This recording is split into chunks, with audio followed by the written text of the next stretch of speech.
ಶ್ರೀ ಗಣಪತಿ ಶಾರದಾ ಗುರುಭ್ಯೋ ನಮಃ. ಶ್ರೋತೃಗಳಿಗೆ ಶಾಂಕರ ಭಾಷ್ಯ ಸಹಿತ ಭಗವದ್ಗೀತೆಯಲ್ಲಿ ಜ್ಞಾನ ಯೋಗವೆಂಬ ಚತುರ್ಥೋಧ್ಯಾಯಕ್ಕೆ ಸ್ವಾಗತ. ಶ್ಲೋಕ 1-23. ಅಥ ಚತುರ್ಥೋಧ್ಯಾಯಃ ಜ್ಞಾನಯೋಗಃ. ಭಾಗವತ ಮತದ ಗುರು ಪರಂಪರೆ. ಹಿಂದಿನ 2 ಅಧ್ಯಾಯಗಳಲ್ಲಿ ಕರ್ಮಯೋಗವೆಂಬ ಸಾಧನೆಯಿಂದ ದೊರಕುವ ಸನ್ಯಾಸ ಸಹಿತವಾದ ಜ್ಞಾನನಿಷ್ಠೆ ಎಂಬ ಯಾವ ಯೋಗವನ್ನು ಇಲ್ಲಿ ಹೇಳಿರುತ್ತದೆಯೋ ಇದರಲ್ಲಿಯೇ ಪ್ರವೃತ್ತಿ ಮತ್ತು ನಿವೃತ್ತಿ ಎಂಬ 2 ವೇದಾರ್ಥವೂ ಸೇರಿರುವುದು ಮತ್ತು ಈ ಗೀತೆಯ ಶ್ಲೋಕಗಳಲ್ಲೆಲ್ಲ ಯೋಗವೆಂದು ಭಗವಂತನು ತಾತ್ಪರ್ಯದಿಂದ ಹೇಳಿರುವುದು ಇದನ್ನೇ. ಆದ್ದರಿಂದ ವೇದಾರ್ಥವು ಇಲ್ಲಿಗೆ ಮುಗಿದಂತಾಯಿತೆಂದು ಭಾವಿಸಿ ಶ್ರೀ ಭಗವಂತನು ಗುರುವಂಶವನ್ನು ತಿಳಿಸುವುದರ ಮೂಲಕ ಈ ಯೋಗವನ್ನು ಹೊಗಳುತ್ತಿದ್ದಾನೆ. ಶ್ರೀ ಭಗವಾನುವಾಚ ಇಮಂ ವಿವಸ್ವತೆ ಯೋಗಂ ಪ್ರೋಕ್ತವಾನಹಮವ್ಯಯಂ ವಿವಸ್ವಾನ್ಮನವೇ ಪ್ರಾಹಮನುರೇಕ್ಷ್ವಾಕವೇ ಬ್ರವೀತ್. ಶ್ರೀ ಭಗವಂತನು ಇಂತೆಂದನು, ಈ ಅವ್ಯಯವಾದ ಯೋಗವನ್ನು ನಾನು ವಿವಸ್ವಂತನಿಗೆ ಹೇಳಿದೆನು. ವಿವಸ್ವಂತನು ಇದನ್ನು ಮನುವಿಗೆ ಹೇಳಿದನು. ಮನುವು ಇಕ್ಷ್ವಾಕುವಿಗೆ ತಿಳಿಸಿದನು. ಹಿಂದಿನ 2 ಅಧ್ಯಾಯಗಳಲ್ಲಿ ಹೇಳಿರುವಂತಹ ಈ ಯೋಗವನ್ನು ಸೃಷ್ಟಿಯ ಪ್ರಾರಂಭದಲ್ಲಿ ವಿವಸ್ವಂತನಿಗೆ ಎಂದರೆ ಆದಿತ್ಯನಿಗೆ ಜಗತ್ತನ್ನು ಕಾಪಾಡುವ ಕ್ಷತ್ರಿಯರಿಗೆ ಬಲವನ್ನು ಕೊಡುವುದಕ್ಕಾಗಿ ನಾನು ಹೇಳಿದೆನು. ಏಕೆಂದರೆ ಆ ಯೋಗ ಬಲದಿಂದ ಕೂಡಿದ್ದರೆ ಆ ಕ್ಷತ್ರಿಯರು ಬ್ರಾಹ್ಮಣ್ಯವನ್ನು ಕಾಪಾಡುವುದಕ್ಕೆ ಸಮರ್ಥರಾಗುವರು. ಬ್ರಾಹ್ಮಣರನ್ನು ಕ್ಷತ್ರಿಯರನ್ನು ಕಾಪಾಡಿದರೆ ಜಗತ್ತನ್ನು ಕಾಪಾಡುವುದಕ್ಕೆ ಅವರಿಬ್ಬರೂ ಶಕ್ತರಾಗುವರು. ಅವ್ಯಯವಾದ ಯೋಗವನ್ನು ಹೇಳಿದೆನು ಎಂದು ಹೇಳಿರುವುದು ಏಕೆಂದರೆ ಇದರ ಫಲವು ಅವ್ಯಯವಾಗಿರುತ್ತದೆ. ಏಕೆಂದರೆ ಸಮ್ಯಕ್ ದರ್ಶನದಲ್ಲಿ ನಿಲುಗಡೆಯನ್ನು ಪಡೆಯುವುದೆಂಬ ಈ ಯೋಗದ ಮೋಕ್ಷವೆಂಬ ಫಲವು ನಾಶವಾಗುವುದೇ ಇಲ್ಲ. ಹೀಗೆ ಅವ್ಯಯವಾದ ಈ ಯೋಗವನ್ನು ನಾನು ವಿವಸ್ವಂತನಿಗೆ ಹೇಳಿದೆನು. ಆ ವಿವಸ್ವಂತನು ಮನುವಿಗೆ ಹೇಳಿದನು.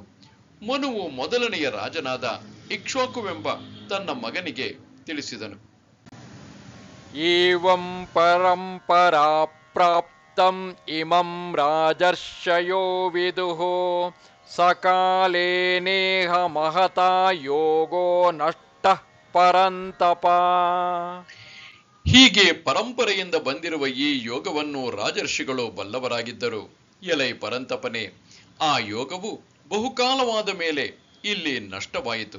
ಹೀಗೆ ಕ್ಷತ್ರಿಯರ ಪರಂಪರೆಯಿಂದ ಬಂದಿರುವ ಇದನ್ನು ಅಂದರೆ ಈ ಯೋಗವನ್ನು ರಾಜರ್ಷಿಗಳು ಎಂದರೆ ರಾಜರು ಋಷಿಗಳು ಆಗಿರುವವರು ಬಲ್ಲವರಾಗಿದ್ದರು.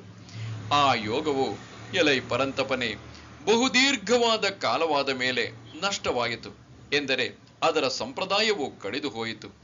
ತನಗೆ ಎದುರಿನ ಪಕ್ಷದವರು ಪರರು ಅಂಥವರಿಗೆ ತನ್ನ ಶೂರತನದ ತೇಜಸ್ಸಿನ ಕಿರಣಗಳಿಂದ ಸೂರ್ಯನು ಜನರಿಗೆ ಸಂತಾಪವನ್ನು ಉಂಟು ಮಾಡುವಂತೆ ಸಂತಾಪವನ್ನು ಉಂಟು ಮಾಡುವುದರಿಂದ ಅರ್ಜುನನು ಪರಂತಪನು, ಶತ್ರುಗಳನ್ನು ಸಂತಾಪಗೊಳಿಸುವವನು ಎಂದು ಭಗವಂತನ ವಾಕ್ಯಕ್ಕೆ ಅರ್ಥ. ದುರ್ಬಲರಾಗಿ ಇಂದ್ರಿಯಗಳನ್ನು ಗೆದ್ದುಕೊಳ್ಳದೇ ಇದ್ದವರನ್ನು ಸೇರಿದ್ದರಿಂದ ಅಂದರೆ ಇಂದ್ರಿಯವನ್ನು ಯಾರು ಜಯಿಸಿರಲಿಲ್ಲವೋ ಅವರನ್ನು ಸೇರಿದ್ದರಿಂದ ಈ ಯೋಗವು ಕಣ್ಮರೆಯಾದದ್ದನ್ನು, ಜನರಿಗೆ ಪುರುಷಾರ್ಥವು ದೊರಕದಂತೆ ಆದದ್ದನ್ನು ಕಂಡು ಸ ಏವಾಯಂ ಮಯಾ ತೇದ್ಯ ಯೋಗಃ ಪ್ರೋಕ್ತಃ ಪುರಾತನಃ ಭಕ್ತೋಸಿ ಮೇ ಸಖಾ ಚೇತಿ ರಹಸ್ಯಂ ಏತದುತ್ತಮಂ. ಆ ಪುರಾತನವಾದ ಯೋಗವೇ ನನಗೆ ಭಕ್ತನೂ ಸಖನೂ ಆಗಿರುವೆ ಎಂದು ಈಗ ನಿನಗೆ ನನ್ನಿಂದ ಹೇಳಲ್ಪಟ್ಟಿತು. ಏಕೆಂದರೆ ಇದು ಉತ್ತಮವಾದ ರಹಸ್ಯವು. ಆ ಪುರಾತನವಾದ ಯೋಗವನ್ನೇ ನೀನು ನನಗೆ ಭಕ್ತನೂ ಆಗಿದ್ದೀಯೆ ಗೆಳೆಯನೂ ಆಗಿದ್ದೀಯೆ ಎಂಬ ಕಾರಣದಿಂದ ನಾನು ಈಗ ನಿನಗೋಸ್ಕರ ಹೇಳಿರುತ್ತೇನೆ. ಏಕೆಂದರೆ ಇದು ಅಂದರೆ ಈ ಯೋಗವು ಅಂದರೆ ಯೋಗ ಎಂದರೆ ಇಲ್ಲಿ ಜ್ಞಾನ, ಈ ಜ್ಞಾನವು ಉತ್ತಮವಾದ ರಹಸ್ಯವು ಎಂದು ಅರ್ಥ. ಈಶ್ವರನ ಅವತಾರ. ಭಗವಂತನು ಹೇಳಿದ್ದು ವಿರುದ್ಧವಾದದ್ದು ಎಂದು ಯಾರಿಗೂ ತಪ್ಪು ತಿಳುವಳಿಕೆ ಉಂಟಾಗದೇ ಇರಲಿ ಎಂದು ಅಂಥ ತಿಳುವಳಿಕೆಯನ್ನು ಬರಗೊಡಿಸದೇ ಇರುವುದಕ್ಕಾಗಿ ಆಕ್ಷೇಪಣೆಯನ್ನು ಮಾಡುವವನಂತೆ ಅರ್ಜುನನು ಮುಂದಿನ ಮಾತನ್ನು ಆಡಿರುತ್ತಾನೆ. ಅರ್ಜುನ ಉವಾಚ ಅಪರಂ ಭವತೋ ಜನ್ಮ ಪರಂ ಜನ್ಮ ವಿವಸ್ವತಃ ಕಥಮೇತದ್ವಿಜಾನೀಯಾಂ ತ್ವಮಾದೌ ಪ್ರೋಕ್ತವಾನಿತಿ. ಅರ್ಜುನನು ಇಂತೆಂದನು, ನಿನ್ನ ಜನ್ಮವು ಈಚಿನದು, ವಿವಸ್ವಂತನ ಜನ್ಮವು ಬಹಳ ಹಿಂದೆಯೇ ಆದದು. ನೀನು ಮೊದಲು ಇದನ್ನು ಹೇಳಿದೆ ಎಂಬುದನ್ನು ನಾನು ಹೇಗೆ ತಿಳಿದುಕೊಳ್ಳಲಿ? ಇಲ್ಲಿ ಅರ್ಜುನನು ಗೋಪಾಲನಂದನಾದಂತಹ ಕೃಷ್ಣನನ್ನು ನೋಡುತ್ತಾ, ನಿನ್ನ ಹುಟ್ಟು ಈಚಿನದು, ವಸುದೇವನ ಮನೆಯಲ್ಲಿ ಇತ್ತಲಾಗಿ ಆದದ್ದು. ವಿವಸ್ವಂತನ ಎಂದರೆ ಆದಿತ್ಯನ ಜನ್ಮವು, ಆತನ ಹುಟ್ಟು ಆಚಿನದು, ಬಹಳ ಹಿಂದಿನದು, ಸೃಷ್ಟಿಯ ಮೊದಲಿನಲ್ಲಿ ಆದದ್ದು. ಹೀಗಿರುವುದರಿಂದ ಯಾವ ನೀನೇ ಮೊದಲು ಈ ಯೋಗವನ್ನು ಹೇಳಿದ್ದೆಯೋ ಆ ನೀನೇ ಈಗ ನನಗೆ ಹೇಳಿರುವೆ ಎಂದು, ಇದನ್ನು ವಿರೋಧವಿಲ್ಲದ ವಾಕ್ಯವೆಂದು ನಾನು ಹೇಗೆ ತಿಳಿದುಕೊಳ್ಳಲಿ? ವಾಸುದೇವನು ಈಶ್ವರನಲ್ಲವೆಂದು, ಸರ್ವಜ್ಞನಲ್ಲವೆಂದು ಮೂರ್ಖರಿಗೆ ತೋರಬಹುದಷ್ಟೇ. ಅವರ ಆ ಶಂಕೆಯನ್ನು ಪರಿಹರಿಸುವುದಕ್ಕಾಗಿ ಶ್ರೀ ಭಗವಂತನು ಈ ಮುಂದಿನ ವಾಕ್ಯವನ್ನು ಹೇಳಿರುತ್ತಾನೆ. ಇದಕ್ಕೋಸ್ಕರವೇ ಈ ಮುನ್ನ ಅರ್ಜುನನ ಪ್ರಶ್ನೆಯು ಹುಟ್ಟಿರುವುದು. ಶ್ರೀ ಭಗವಾನುವಾಚ ಬಹೂನಿ ಮೇ ವ್ಯತೀತಾನಿ ಜನ್ಮಾನಿ ತವ ಚಾರ್ಜುನ ತಾನ್ಯಹಂ ವೇದ ಸರ್ವಾಣಿ ನ ತ್ವಂ ವೇತ್ಥ ಪರಂತಪ. ಶ್ರೀ ಭಗವಂತನು ಎಂತೆಂದನು, ಅರ್ಜುನನೇ, ನನಗೂ ನಿನಗೂ ಅನೇಕ ಜನ್ಮಗಳು ಕಳೆದು ಹೋಗಿವೆ, ಅವುಗಳೆಲ್ಲವನ್ನೂ ನಾನು ಬಲ್ಲೆನು. ಎಲೈ ಪರಂತಪನೇ, ನೀನು ಅರಿಯದವನಾಗಿರುವೆ. ಎಲೈ ಅರ್ಜುನನೇ, ನನಗೂ ನಿನಗೂ ಎಷ್ಟೋ ಜನ್ಮಗಳು ಕಳೆದು ಹೋಗಿವೆ, ಆಗಿ ಹೋಗಿವೆ, ಅವುಗಳೆಲ್ಲವನ್ನೂ ನಾನು ಬಲ್ಲೆನು, ತಿಳಿದುಕೊಂಡಿರುತ್ತೇನೆ. ಧರ್ಮ ಅಧರ್ಮ ಮುಂತಾದವುಗಳು ನಿನ್ನ ಜ್ಞಾನಶಕ್ತಿಗೆ ಅಡ್ಡಿಯಾಗಿರುವುದರಿಂದ ಅವನ್ನು ನೀನು ಅರಿಯದವನಾಗಿರುವೆ. ಆದರೆ ಯಾವಾಗಲೂ ಶುದ್ಧನು, ಜ್ಞಾನ ಸ್ವರೂಪನು, ಮುಕ್ತನು ಆಗಿರುವ ಸ್ವಭಾವದವನಾದ್ದರಿಂದ ನನ್ನ ಜ್ಞಾನಶಕ್ತಿಗೆ ಯಾವುದೊಂದು ಮುಸುಕು ಇಲ್ಲ. ಆದ್ದರಿಂದ ಎಲೈ ಪರಂತಪನೇ, ನಾನು ಅವನ್ನು ಬಲ್ಲವನಾಗಿರುವೆನು.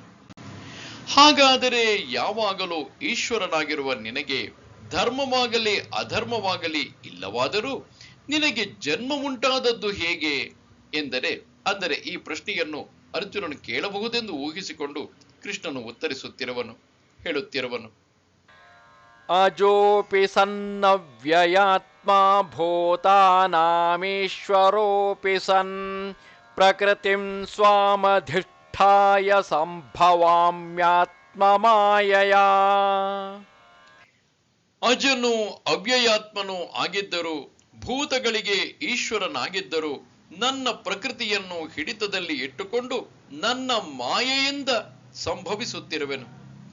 ಅಜನಾಗಿದ್ದರು, ನಾನು ಅಜನಾಗಿದ್ದರು ಎಂದರೆ ಹುಟ್ಟಿಲ್ಲದವನಾದರು, ಅವ್ಯಯಾತ್ಮನಾಗಿದ್ದರು ಎಂದರೆ ಜ್ಞಾನ ಶಕ್ತಿಯು ಸವೆದು ಹೋಗುವ ಸ್ವಭಾವದವನಲ್ಲವಾದರು, ಹಾಗೂ ಭೂತಗಳ ಬ್ರಹ್ಮನು ಮೊದಲಾಗಿ ಸ್ಥಾವರದವರೆಗಿನ ಪ್ರಾಣಿಗಳ ಈಶ್ವರನಾಗಿದ್ದರು, ಅವುಗಳನ್ನು ಆಳುತ್ತಿರುವ ಸ್ವಭಾವದವನಾದರೂ ಸ್ವಕೀಯವಾದ ನನ್ನ ಪ್ರಕೃತಿಯನ್ನು, ಮೂರು ಗುಣಗಳ ವೈಷ್ಣವ ಮಾಯೆಯನ್ನು, ಯಾವುದರ ವಶದಲ್ಲಿ ಜಗತ್ತೆಲ್ಲವೂ ಇರುತ್ತದೆಯೋ, ಯಾವುದರಿಂದ ಮೋಹಗೊಂಡು ನನ್ನ ಆತ್ಮನಾದ ವಾಸುದೇವನನ್ನು ಅರಿಯದೇ ಇರುವರೋ, ಅಂದರೆ ಜನರು ಅರಿಯದೇ ಇರುವರೋ, ಆ ನನ್ನ ಪ್ರಕೃತಿಯನ್ನು ಹಿಡಿದಿಟ್ಟುಕೊಂಡು ವಶಪಡಿಸಿಕೊಂಡು ಹುಟ್ಟುವೆನು.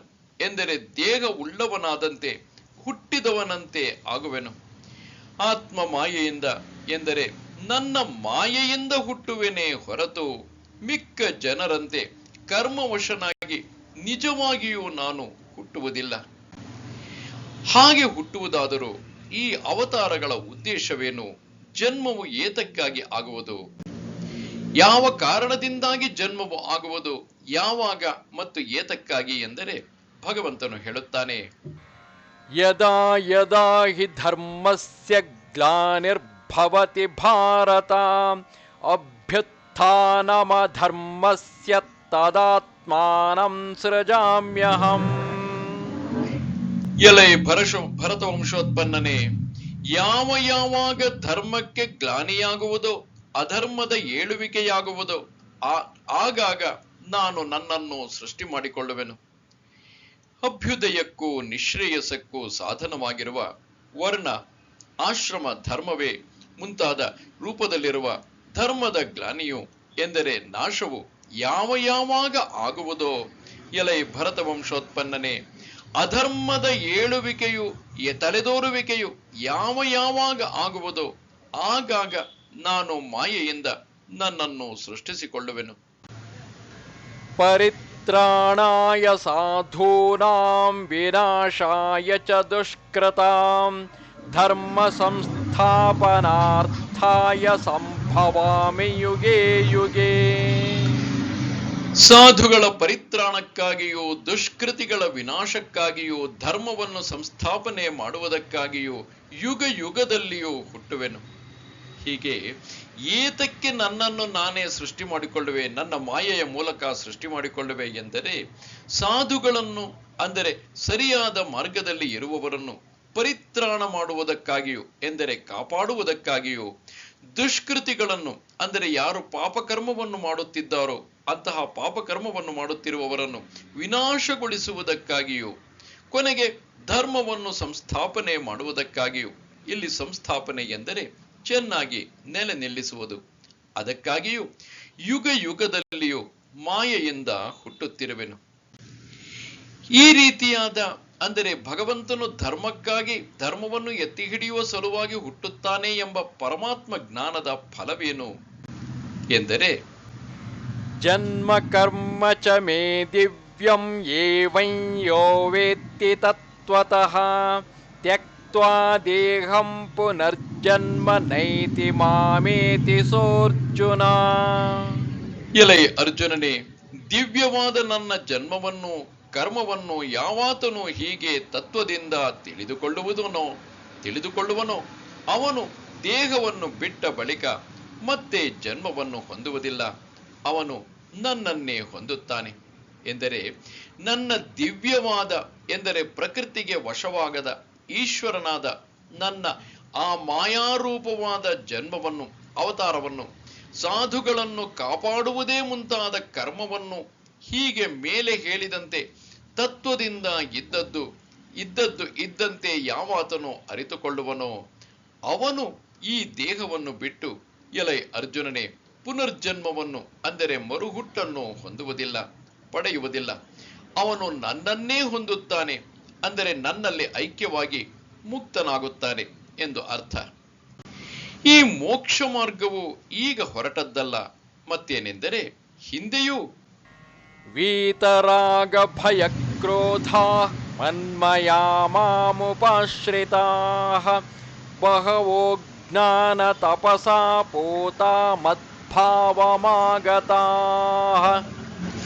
ರಾಗ ಭಯ ಕ್ರೋಧಗಳಿಲ್ಲದವರಾಗಿ ಮನ್ಮಯರಾಗಿ ನನ್ನನ್ನು ಆಶ್ರಯಿಸಿಕೊಂಡು ಅನೇಕರು ಜ್ಞಾನ ತಪಸ್ಸಿನಿಂದ ಪೂತರಾಗಿ ನನ್ನ ಭಾವವನ್ನು ಹೊಂದಿರುತ್ತಾರೆ. ಆಸೆ, ಹೆದರಿಕೆ, ಸಿಟ್ಟು ಇವುಗಳು ಯಾರಿಂದ ತೊಲಗಿರುವವೋ ಅವರು ವೀತರಾಗ ಭಯ ಕ್ರೋಧರು. ಮನ್ಮಯರು ಎಂದರೆ ಈಶ್ವರನಿಗೂ ತಮಗೂ ಅಭೇದವನ್ನು ಕಂಡುಕೊಂಡಿರುವ ಬ್ರಹ್ಮಜ್ಞಾನಿಗಳು. ನನ್ನನ್ನೇ ಆಶ್ರಯಿಸಿರುವವರು ಎಂದರೆ ಪರಮೇಶ್ವರನನ್ನೇ ಆಶ್ರಯಿಸಿರುವವರು, ಬರಿಯ ಜ್ಞಾನದಲ್ಲಿಯೇ ನಿಷ್ಠೆಯುಳ್ಳವರು ಎಂದರ್ಥ. ಇಂಥ ಅನೇಕರು ಪರಮಾತ್ಮ ವಿಷಯವಾದ ಜ್ಞಾನವೆಂಬ ತಪಸ್ಸಿನಿಂದ ಪೂತರಾಗಿ ಹೆಚ್ಚಿನ ಶುದ್ಧಿಯನ್ನು ಹೊಂದಿ ನನ್ನ ಭಾವವನ್ನು ಎಂದರೆ ಈಶ್ವರ ಸ್ವರೂಪವನ್ನು ಮೋಕ್ಷವನ್ನು ಹೊಂದಿರುತ್ತಾರೆ, ಅಂದರೆ ಪಡೆದಿರುತ್ತಾರೆ. ಜ್ಞಾನವೆಂಬ ತಪಸ್ಸಿನಿಂದ ಒಂದು ತಪಸ್ಸಿಗೆ ವಿಶೇಷಣವನ್ನು ಹಾಕಿರುವುದು ಜ್ಞಾನನಿಷ್ಠೆಗೆ ಮಾತ್ರ, ಯಾವ ತಪಸ್ಸಿನ ಸಹಾಯವೂ ಬೇಕಿಲ್ಲವೆಂದು ತಿಳಿಸುವ ಗುರುತು ಜ್ಞಾನವೆಂಬ ತಪಸ್ಸಿನಿಂದ ಎಂದು ಹೇಳುವಲ್ಲಿ. ಈಶ್ವರನು ಸಾಧಕರಿಗೆ ತಕ್ಕ ಫಲವನ್ನೇ ಕೊಡುತ್ತಾನೆ. ಯಾರು ಸಾಧನೆ ಮಾಡುತ್ತಾರೋ ತಪಸ್ಸು ಜ್ಞಾನವೆಂಬ ತಪಸ್ಸಿನಲ್ಲಿ ಯಾರು ತೊಡಗಿಸಿಕೊಂಡಿರುತ್ತಾರೋ ಅವರಿಗೆ ಯೋಗ್ಯ ಫಲವನ್ನೇ ಈಶ್ವರನು ಕೊಡುತ್ತಾನೆ. ಹಾಗಾದರೆ ಕೆಲವರಿಗೆ ಮಾತ್ರ ನಿನ್ನ ಸ್ವರೂಪ ಪ್ರಾಪ್ತಿಯನ್ನು ಕೊಡುವೆಯೇ ಹೊರತು ಎಲ್ಲರಿಗೂ ಕೊಡುವುದಿಲ್ಲವಾದ್ದರಿಂದ ನಿನಗೆ ಮಿಕ್ಕವರಂತೆಯೇ ರಾಗದ್ವೇಷಗಳಿರುತ್ತವೆ ಎಂದಾಯಿತಲ್ಲ ಎಂಬ ಅನುಮಾನ ಬಂದರೆ ಭಗವಂತನು ಹೇಳುತ್ತಾನೆ, ಯೇ ಯಥಾ ಮಾಂ ಪ್ರಪದ್ಯಂತೆ ತಾಂಸ್ತಥೈವ ಭಜಾಮ್ಯಹಂ ಮಮ ವರ್ತ್ಮಾನುವರ್ತಂತೆ ಮನುಷ್ಯಾಃ ಪಾರ್ಥ ಸರ್ವಶಃ. ಯಾರು ಹೇಗೆ ನನ್ನನ್ನು ಸೇವಿಸುವರೋ ಅವರನ್ನು ನಾನು ಹಾಗೆಯೇ ಸೇರುವೆನು. ಎಲೈ ಪಾರ್ಥನೆ, ಮನುಷ್ಯರು ಸರ್ವ ಪ್ರಕಾರದಿಂದಲೂ ನನ್ನ ಮಾರ್ಗವನ್ನೇ ಅನುವರ್ತಿಸುತ್ತಿರುವರು. ಅಂದರೆ ಯಾರು ಹೇಗೆ ಯಾವ ಪ್ರಕಾರದಿಂದ ಯಾವ ಪ್ರಯೋಜನಕ್ಕಾಗಿ ಯಾವ ಫಲವನ್ನು ಬಯಸುವವರಾಗಿ ನನ್ನನ್ನು ಬಂದು ಸೇರುವರೋ ಅವರನ್ನು ಹಾಗೆಯೇ ಆ ಫಲವನ್ನು ಕೊಟ್ಟು ಸೇರುವೆನು. ಎಂದರೆ ಹಾಗೆಯೇ ಅವರಿಗೆ ಅನುಗ್ರಹ ಮಾಡುವೆನು ಎಂದು ಅರ್ಥ. ಏಕೆಂದರೆ ಅವರಿಗೆ ಮೋಕ್ಷವು ಬೇಕಿರುವುದಿಲ್ಲ, ಆದ್ದರಿಂದ ಅವರಿಗೆ ಅದನ್ನು ಕೊಡುವುದಿಲ್ಲ. ಒಬ್ಬನೇ ಒಂದೇ ಕಾಲದಲ್ಲಿ ಮೋಕ್ಷವನ್ನು ಬಯಸುವವನಾಗಿರುವುದು ಕರ್ಮದ ಫಲಗಳನ್ನು ಬಯಸುವವನಾಗಿರುವುದು ಆಗುವ ಹಾಗಿಲ್ಲ. ಆದ್ದರಿಂದ ಯಾರು ಫಲವನ್ನು ಬಯಸುವರೋ ಅವರಿಗೆ ಆ ಫಲವನ್ನು ಕೊಡುವುದು. ಯಾರು ಶಾಸ್ತ್ರದಲ್ಲಿ ಹೇಳಿರುವಂತೆ ಕರ್ಮವನ್ನು ಮಾಡಿ ಫಲವನ್ನು ಬಯಸದೆ ಮುಮುಕ್ಷುಗಳಾಗಿರುವರೋ ಅಂದರೆ ಮೋಕ್ಷಾಪೇಕ್ಷಿಗಳಾಗಿರುವರೋ ಅವರಿಗೆ ಜ್ಞಾನವನ್ನು ಕೊಡುವುದು. ಯಾರು ಜ್ಞಾನಿಗಳು, ಸನ್ಯಾಸಿಗಳು, ಮುಮುಕ್ಷುಗಳು ಆಗಿರುವರೋ ಅವರಿಗೆ ಮೋಕ್ಷವನ್ನು ಕೊಡುವುದು. ಹಾಗೂ ಸಂಕಟದಲ್ಲಿ ಇರುವವರ ಸಂಕಟವನ್ನು ಪರಿಹರಿಸುವುದು. ಹೀಗೆ ಯಾರು ಹೇಗೆ ನನ್ನನ್ನು ಬಂದು ಸೇರುವರೋ ಅವರನ್ನು ನಾನು ಹಾಗೆಯೇ ಅನುಗ್ರಹಿಸುವೆನು ಎಂದರ್ಥ. ಇಷ್ಟೇ ಹೊರತು ರಾಗದ್ವೇಷಗಳ ಕಾರಣದಿಂದಾಗಲಿ, ಅಂದರೆ ಕೆಲವರು ನನಗೆ ಬೇಕು ಕೆಲವರು ಬೇಡವೆಂಬ ರಾಗದ್ವೇಷಗಳ ಕಾರಣದಿಂದಾಗಲಿ ಮೋಹದ ಕಾರಣದಿಂದಾಗಲಿ ಯಾವನಿಗೂ ಅನುಗ್ರಹ ಮಾಡುವುದಿಲ್ಲ. ಹೀಗೆ ಇರಲಿ. ಎಲೈ ಪಾರ್ಥನೆ, ಸಕಲರಲ್ಲಿಯೂ ಇರುವ ಈಶ್ವರನಾದ ನನ್ನ ಮಾರ್ಗವನ್ನೇ ಮನುಷ್ಯರು ಸರ್ವ ಪ್ರಕಾರಗಳಿಂದಲೂ ಅನುಸರಿಸುತ್ತಿರುವರು. ಯಾರು ಯಾವ ಕರ್ಮಕ್ಕೆ ಅಧಿಕಾರಿಗಳಾಗಿದ್ದು ಯಾವ ಫಲಕ್ಕಾಗಿ ಪ್ರಯತ್ನಿಸುತ್ತಿರುವರೋ ಆ ಸಾಧಕರನ್ನು ಇಲ್ಲಿ ಮನುಷ್ಯರು ಎಂದು ಕರೆದಿದೆ. ಈಶ್ವರನಾದ ನಿನಗೆ ರಾಗದ್ವೇಷಗಳು ಇಲ್ಲದ್ದರಿಂದ ಸಕಲ ಪ್ರಾಣಿಗಳಿಗೂ ಅನುಗ್ರಹವನ್ನು ಮಾಡಬೇಕೆಂಬ ಇಚ್ಛೆಯು ಸಮನಾಗಿಯೇ ಇರುವಲ್ಲಿ ಮತ್ತು ಸರ್ವ ಫಲಗಳನ್ನು ಕೊಡುವುದಕ್ಕೆ ಸಮರ್ಥನಾದ ನೀನು ಇರುವಲ್ಲಿ ವಾಸುದೇವನೇ ಸರ್ವವು ಎಂಬ ಜ್ಞಾನದಿಂದಲೇ ಮೋಕ್ಷವನ್ನು ಪಡೆಯಲೆಳೆಸುವವರಾಗಿ ಎಲ್ಲರೂ ನಿನ್ನನ್ನೇ ಏತಕ್ಕೆ ಹೊಂದದೇ ಇರುವರು. ಅಂದರೆ ಹಾಗೆ ತಿಳಿದೂ ಕೂಡ ಏಕೆ ಹೊಂದದೇ ಇರುವರು ಎಂದರೆ ಅದಕ್ಕೆ ಕಾರಣವನ್ನು ಹೇಳುವೆನು, ಕೇಳು. ಕಾಂಕ್ಷಂತಃ ಕರ್ಮಣಾಂ ಸಿದ್ಧಿಂ ಯಜಂತ ಇಹ ದೇವತಾಃ ಕ್ಷಿಪ್ರಂ ಹಿ ಮಾನುಷೇ ಲೋಕೆ ಸಿದ್ಧಿರ್ಭವತಿ ಕರ್ಮಜಾ. ಕರ್ಮಗಳ ಸಿದ್ಧಿಯನ್ನು ಬಯಸಿದವರಾಗಿ ಇಲ್ಲಿ ದೇವತೆಗಳನ್ನು ಪೂಜಿಸುತ್ತಾರೆ. ಏಕೆಂದರೆ ಮನುಷ್ಯ ಲೋಕದಲ್ಲಿ ಕರ್ಮದ ಸಿದ್ಧಿಯು ಬೇಗನೆ ಆಗುತ್ತದೆ. ಕರ್ಮಗಳ ಸಿದ್ಧಿಯನ್ನು ಎಂದರೆ ಫಲವುಂಟಾಗುವಿಕೆಯನ್ನು ಬಯಸಿದವರಾಗಿ ಅಂದರೆ ಇಚ್ಛಿಸುವವರಾಗಿ ಇಲ್ಲಿ ಅಂದರೆ ಈ ಲೋಕದಲ್ಲಿ ಜನರು ಇಂದ್ರ, ಅಗ್ನಿ ಮೊದಲಾದ ದೇವತೆಗಳನ್ನು ಪೂಜಿಸುತ್ತಾರೆ. ಇನ್ನು ಯಾವನು ಈ ದೇವತೆ ಬೇರೆ ನಾನು ಬೇರೆ ಎಂದು ದೇವತೆಯನ್ನು ನನಗಿಂತ ಅನ್ಯವಾಗಿ ಎಣಿಸಿ ಪೂಜಿಸುತ್ತಿರುವನೋ ಅವನು ಅರಿಯನು. ಅವನು ದೇವತೆಗಳಿಗೆ ಪಶುವಿನಂತೆ ಇರುವನು ಎಂಬ ಶ್ರುತಿಯು ಇದಕ್ಕೆ ಪ್ರಮಾಣವು. ಹೀಗೆ ತನಗಿಂತಲೂ ದೇವತೆಗಳು ಬೇರೆ ಎಂದು ತಿಳಿದು ಫಲದ ಆಸೆಯಿಂದ ಯಾಗವನ್ನು ಮಾಡುತ್ತಿರುವ ಅವರಿಗೆ ಕ್ಷಿಪ್ರವಾಗಿ ಬೇಗನೆ ಮನುಷ್ಯ ಲೋಕದಲ್ಲಿ ಅಂದರೆ ಮನುಷ್ಯ ಲೋಕದಲ್ಲಿ ತಾನೇ ಶಾಸ್ತ್ರದ ಅಧಿಕಾರವಿರುವುದು. ಕ್ಷಿಪ್ರಂ ಹಿ ಮಾನುಷೇ ಲೋಕೆ, ಮನುಷ್ಯ ಲೋಕದಲ್ಲಿ ಎಂದು ವಿಶೇಷಣವನ್ನು ಲೋಕಕ್ಕೆ ಕೊಟ್ಟಿರುವುದರಿಂದ ಬೇರೆಯ ಲೋಕಗಳಲ್ಲಿಯೂ ಕರ್ಮ ಫಲಕ್ಕೆ ಸಿದ್ಧಿಯುಂಟೆಂದು ಭಗವಂತನು ತಿಳಿಸಿಕೊಟ್ಟಂತಾಯಿತು. ಮನುಷ್ಯ ಲೋಕದಲ್ಲಿ ವರ್ಣಾಶ್ರಮವೇ ಮುಂತಾದ ಕರ್ಮಗಳಿವೆ ಎಂಬುದು ಆ ಲೋಕದ ವಿಶೇಷವು. ಇಂಥ ಆಯಾ ವರ್ಣ ಆಶ್ರಮ ಮುಂತಾದವಕ್ಕೆ ಅಧಿಕಾರಿಗಳಾಗಿರುವ ಕರ್ಮಿಗಳಿಗೆ ಅಂದರೆ ಕರ್ಮಜನ್ಯವಾದ ಎಂದರೆ ಕರ್ಮದಿಂದ ಉಂಟಾಗುವ ಸಿದ್ಧಿಯು ಕ್ಷಿಪ್ರವಾಗಿ ಆಗುವುದು ಅಲ್ಲವೇ? ಆದ್ದರಿಂದ ಅವರು ಕರ್ಮ ಫಲಗಳನ್ನು ಬಯಸಿ ದೇವತೆಗಳನ್ನು ಪೂಜಿಸುತ್ತಾರೆ. ಈ ಕರ್ಮಗಳು ಪರಮಾತ್ಮನಿಗೆ ಅಂಟುವುದಿಲ್ಲ. ಮನುಷ್ಯ ಲೋಕದಲ್ಲಿಯೇ ವರ್ಣ, ಆಶ್ರಮ ಮುಂತಾದ ಕರ್ಮಗಳಲ್ಲಿ ಅಧಿಕಾರವೇ ಹೊರತು ಮಿಕ್ಕ ಲೋಕಗಳಲ್ಲಿಲ್ಲ ಎಂಬ ನಿಯಮಕ್ಕೆ ನಿಮಿತ್ತವು ಯಾವುದು? ಅಥವಾ ವರ್ಣ, ಆಶ್ರಮ ಮುಂತಾದ ವಿಂಗಡವುಳ್ಳ ಮನುಷ್ಯರು ನನ್ನ ಮಾರ್ಗವನ್ನೇ ಸರ್ವ ಪ್ರಕಾರದಿಂದಲೂ ಅನುಸರಿಸುತ್ತಾರೆ ಎಂದಿದೆಯಷ್ಟೇ. ನಿನ್ನ ಮಾರ್ಗವನ್ನೇ ನಿಯಮದಿಂದ ಅನುಸರಿಸುತ್ತಿರುವುದಕ್ಕೂ ಮತ್ತೊಬ್ಬರ ಮಾರ್ಗವನ್ನು ಅನುಸರಿಸದೇ ಇರುವುದಕ್ಕೂ ಕಾರಣವೇನು ಎಂದರೆ ಭಗವಂತನು ಹೇಳುತ್ತಾನೆ, ಚಾತುರ್ವರ್ಣ್ಯಂ ಮಯಾ ಸೃಷ್ಟಂ ಗುಣಕರ್ಮ ವಿಭಾಗಶಃ ತಸ್ಯ ಕರ್ತಾರಮಪಿ ಮಾಂ ವಿದ್ಯ ಕರ್ತಾರಮವ್ಯಯಂ. ಗುಣಕರ್ಮ ವಿಭಾಗದಿಂದ ಚಾತುರ್ವರ್ಣ್ಯವು ನನ್ನಿಂದ ಸೃಷ್ಟವಾಗಿದೆ. ಗಮನಿಸಿ, ಜಾತಿಯಿಂದಲ್ಲ, ಗುಣಕರ್ಮ ವಿಭಾಗದಿಂದ. ಪ್ರತಿಯೊಬ್ಬ ವ್ಯಕ್ತಿಯ ಗುಣ ಮತ್ತು ಕರ್ಮ ವಿಭಾಗದಿಂದ ಚಾತುರ್ವರ್ಣ್ಯವು ನನ್ನಿಂದ ಸೃಷ್ಟವಾಗಿದೆ. ನಾನು ಅದನ್ನು ಮಾಡಿರುವೆನಾದರೂ ಅಕರ್ತೃವೆಂದು, ಅಂದರೆ ಅದು ನನ್ನಿಂದ ಮಾಡಲ್ಪಟ್ಟಿಲ್ಲವೆಂದು, ನಾನು ಅವ್ಯಯನೆಂದು ತಿಳಿ. 4 ವರ್ಣಗಳಿಗೆ ಚಾತುರ್ವರ್ಣ್ಯ ಎಂದು ಹೆಸರು. ಇದು ಈಶ್ವರನಾದ ನನ್ನಿಂದ ಸೃಷ್ಟವಾಗಿದೆ, ಅಂದರೆ ಹುಟ್ಟಿರುತ್ತದೆ. ಬ್ರಾಹ್ಮಣನು ಈತನ ಮುಖವಾದನೂ ಮುಂತಾದ ಶ್ರುತಿಯು ಇದಕ್ಕೆ ಪ್ರಮಾಣವು. ಗುಣಕರ್ಮ ವಿಭಾಗದಿಂದ ಎಂದರೆ ಗುಣಗಳ ವಿಂಗಡದಿಂದಲೂ ಕರ್ಮಗಳ ವಿಂಗಡದಿಂದಲೂ ಎಂದು ಅರ್ಥ. ಇಲ್ಲಿ ಗುಣವೆಂದರೆ ಸತ್ವ, ರಜಸ್ಸು, ತಮಸ್ಸು. ಇವುಗಳಲ್ಲಿ ಸತ್ವವು ಮುಖ್ಯವಾಗಿರುವ ಸಾತ್ವಿಕನಾದ ಬ್ರಾಹ್ಮಣನಿಗೆ ಶಮ, ದಮ, ತಪಸ್ಸು ಮುಂತಾದ ಕರ್ಮಗಳು. ಸತ್ವವು ಎರಡನೆಯದಾಗಿರುವ ರಜೋಗುಣವು ಮುಖ್ಯವಾಗಿರುವ ಕ್ಷತ್ರಿಯನಿಗೆ ಶೌರ್ಯ, ತೇಜಸ್ಸು ಮುಂತಾದ ಕರ್ಮಗಳು. ತಮಸ್ಸೇ ಎರಡನೆಯದಾಗಿ ರಜೋಗುಣವೇ ಪ್ರಧಾನವಾಗಿರುವ ವೈಶ್ಯನಿಗೆ ಬೇಸಾಯವೇ ಮುಂತಾದ ಕರ್ಮಗಳು. ರಜೋಗುಣವು ಎರಡನೆಯದಾಗಿ ತಮಸ್ಸೇ ಮುಖ್ಯವಾಗಿರುವ ಶೂದ್ರನಿಗೆ ಶುಶ್ರೂಷೆಯೊಂದೇ, ಅಂದರೆ ಬೇರೆಯವರಿಗೆ ತನ್ನ ಸೇವೆಯನ್ನು ಸಲ್ಲಿಸುವುದೊಂದೇ ಕರ್ಮವು. ಎಂದೀ ಪರಿಯಾಗಿ ಗುಣಕರ್ಮಗಳ ವಿಂಗಡದಿಂದ ಚಾತುರ್ವರ್ಣ್ಯವು ನನ್ನಿಂದ ಸೃಷ್ಟವಾಗಿದೆ ಎಂದರ್ಥ. ಈ ಚಾತುರ್ವರ್ಣ್ಯವು ಬೇರೆ ಲೋಕಗಳಲ್ಲಿಲ್ಲ. ಆದ್ದರಿಂದಲೇ ಮನುಷ್ಯ ಲೋಕದಲ್ಲಿ ಕರ್ಮ ಫಲವು ಬೇಗನೆ ದೊರೆಯುವುದು ಎಂಬ ವಿಶೇಷಣದಿಂದ ಹೇಳಿದ್ದು.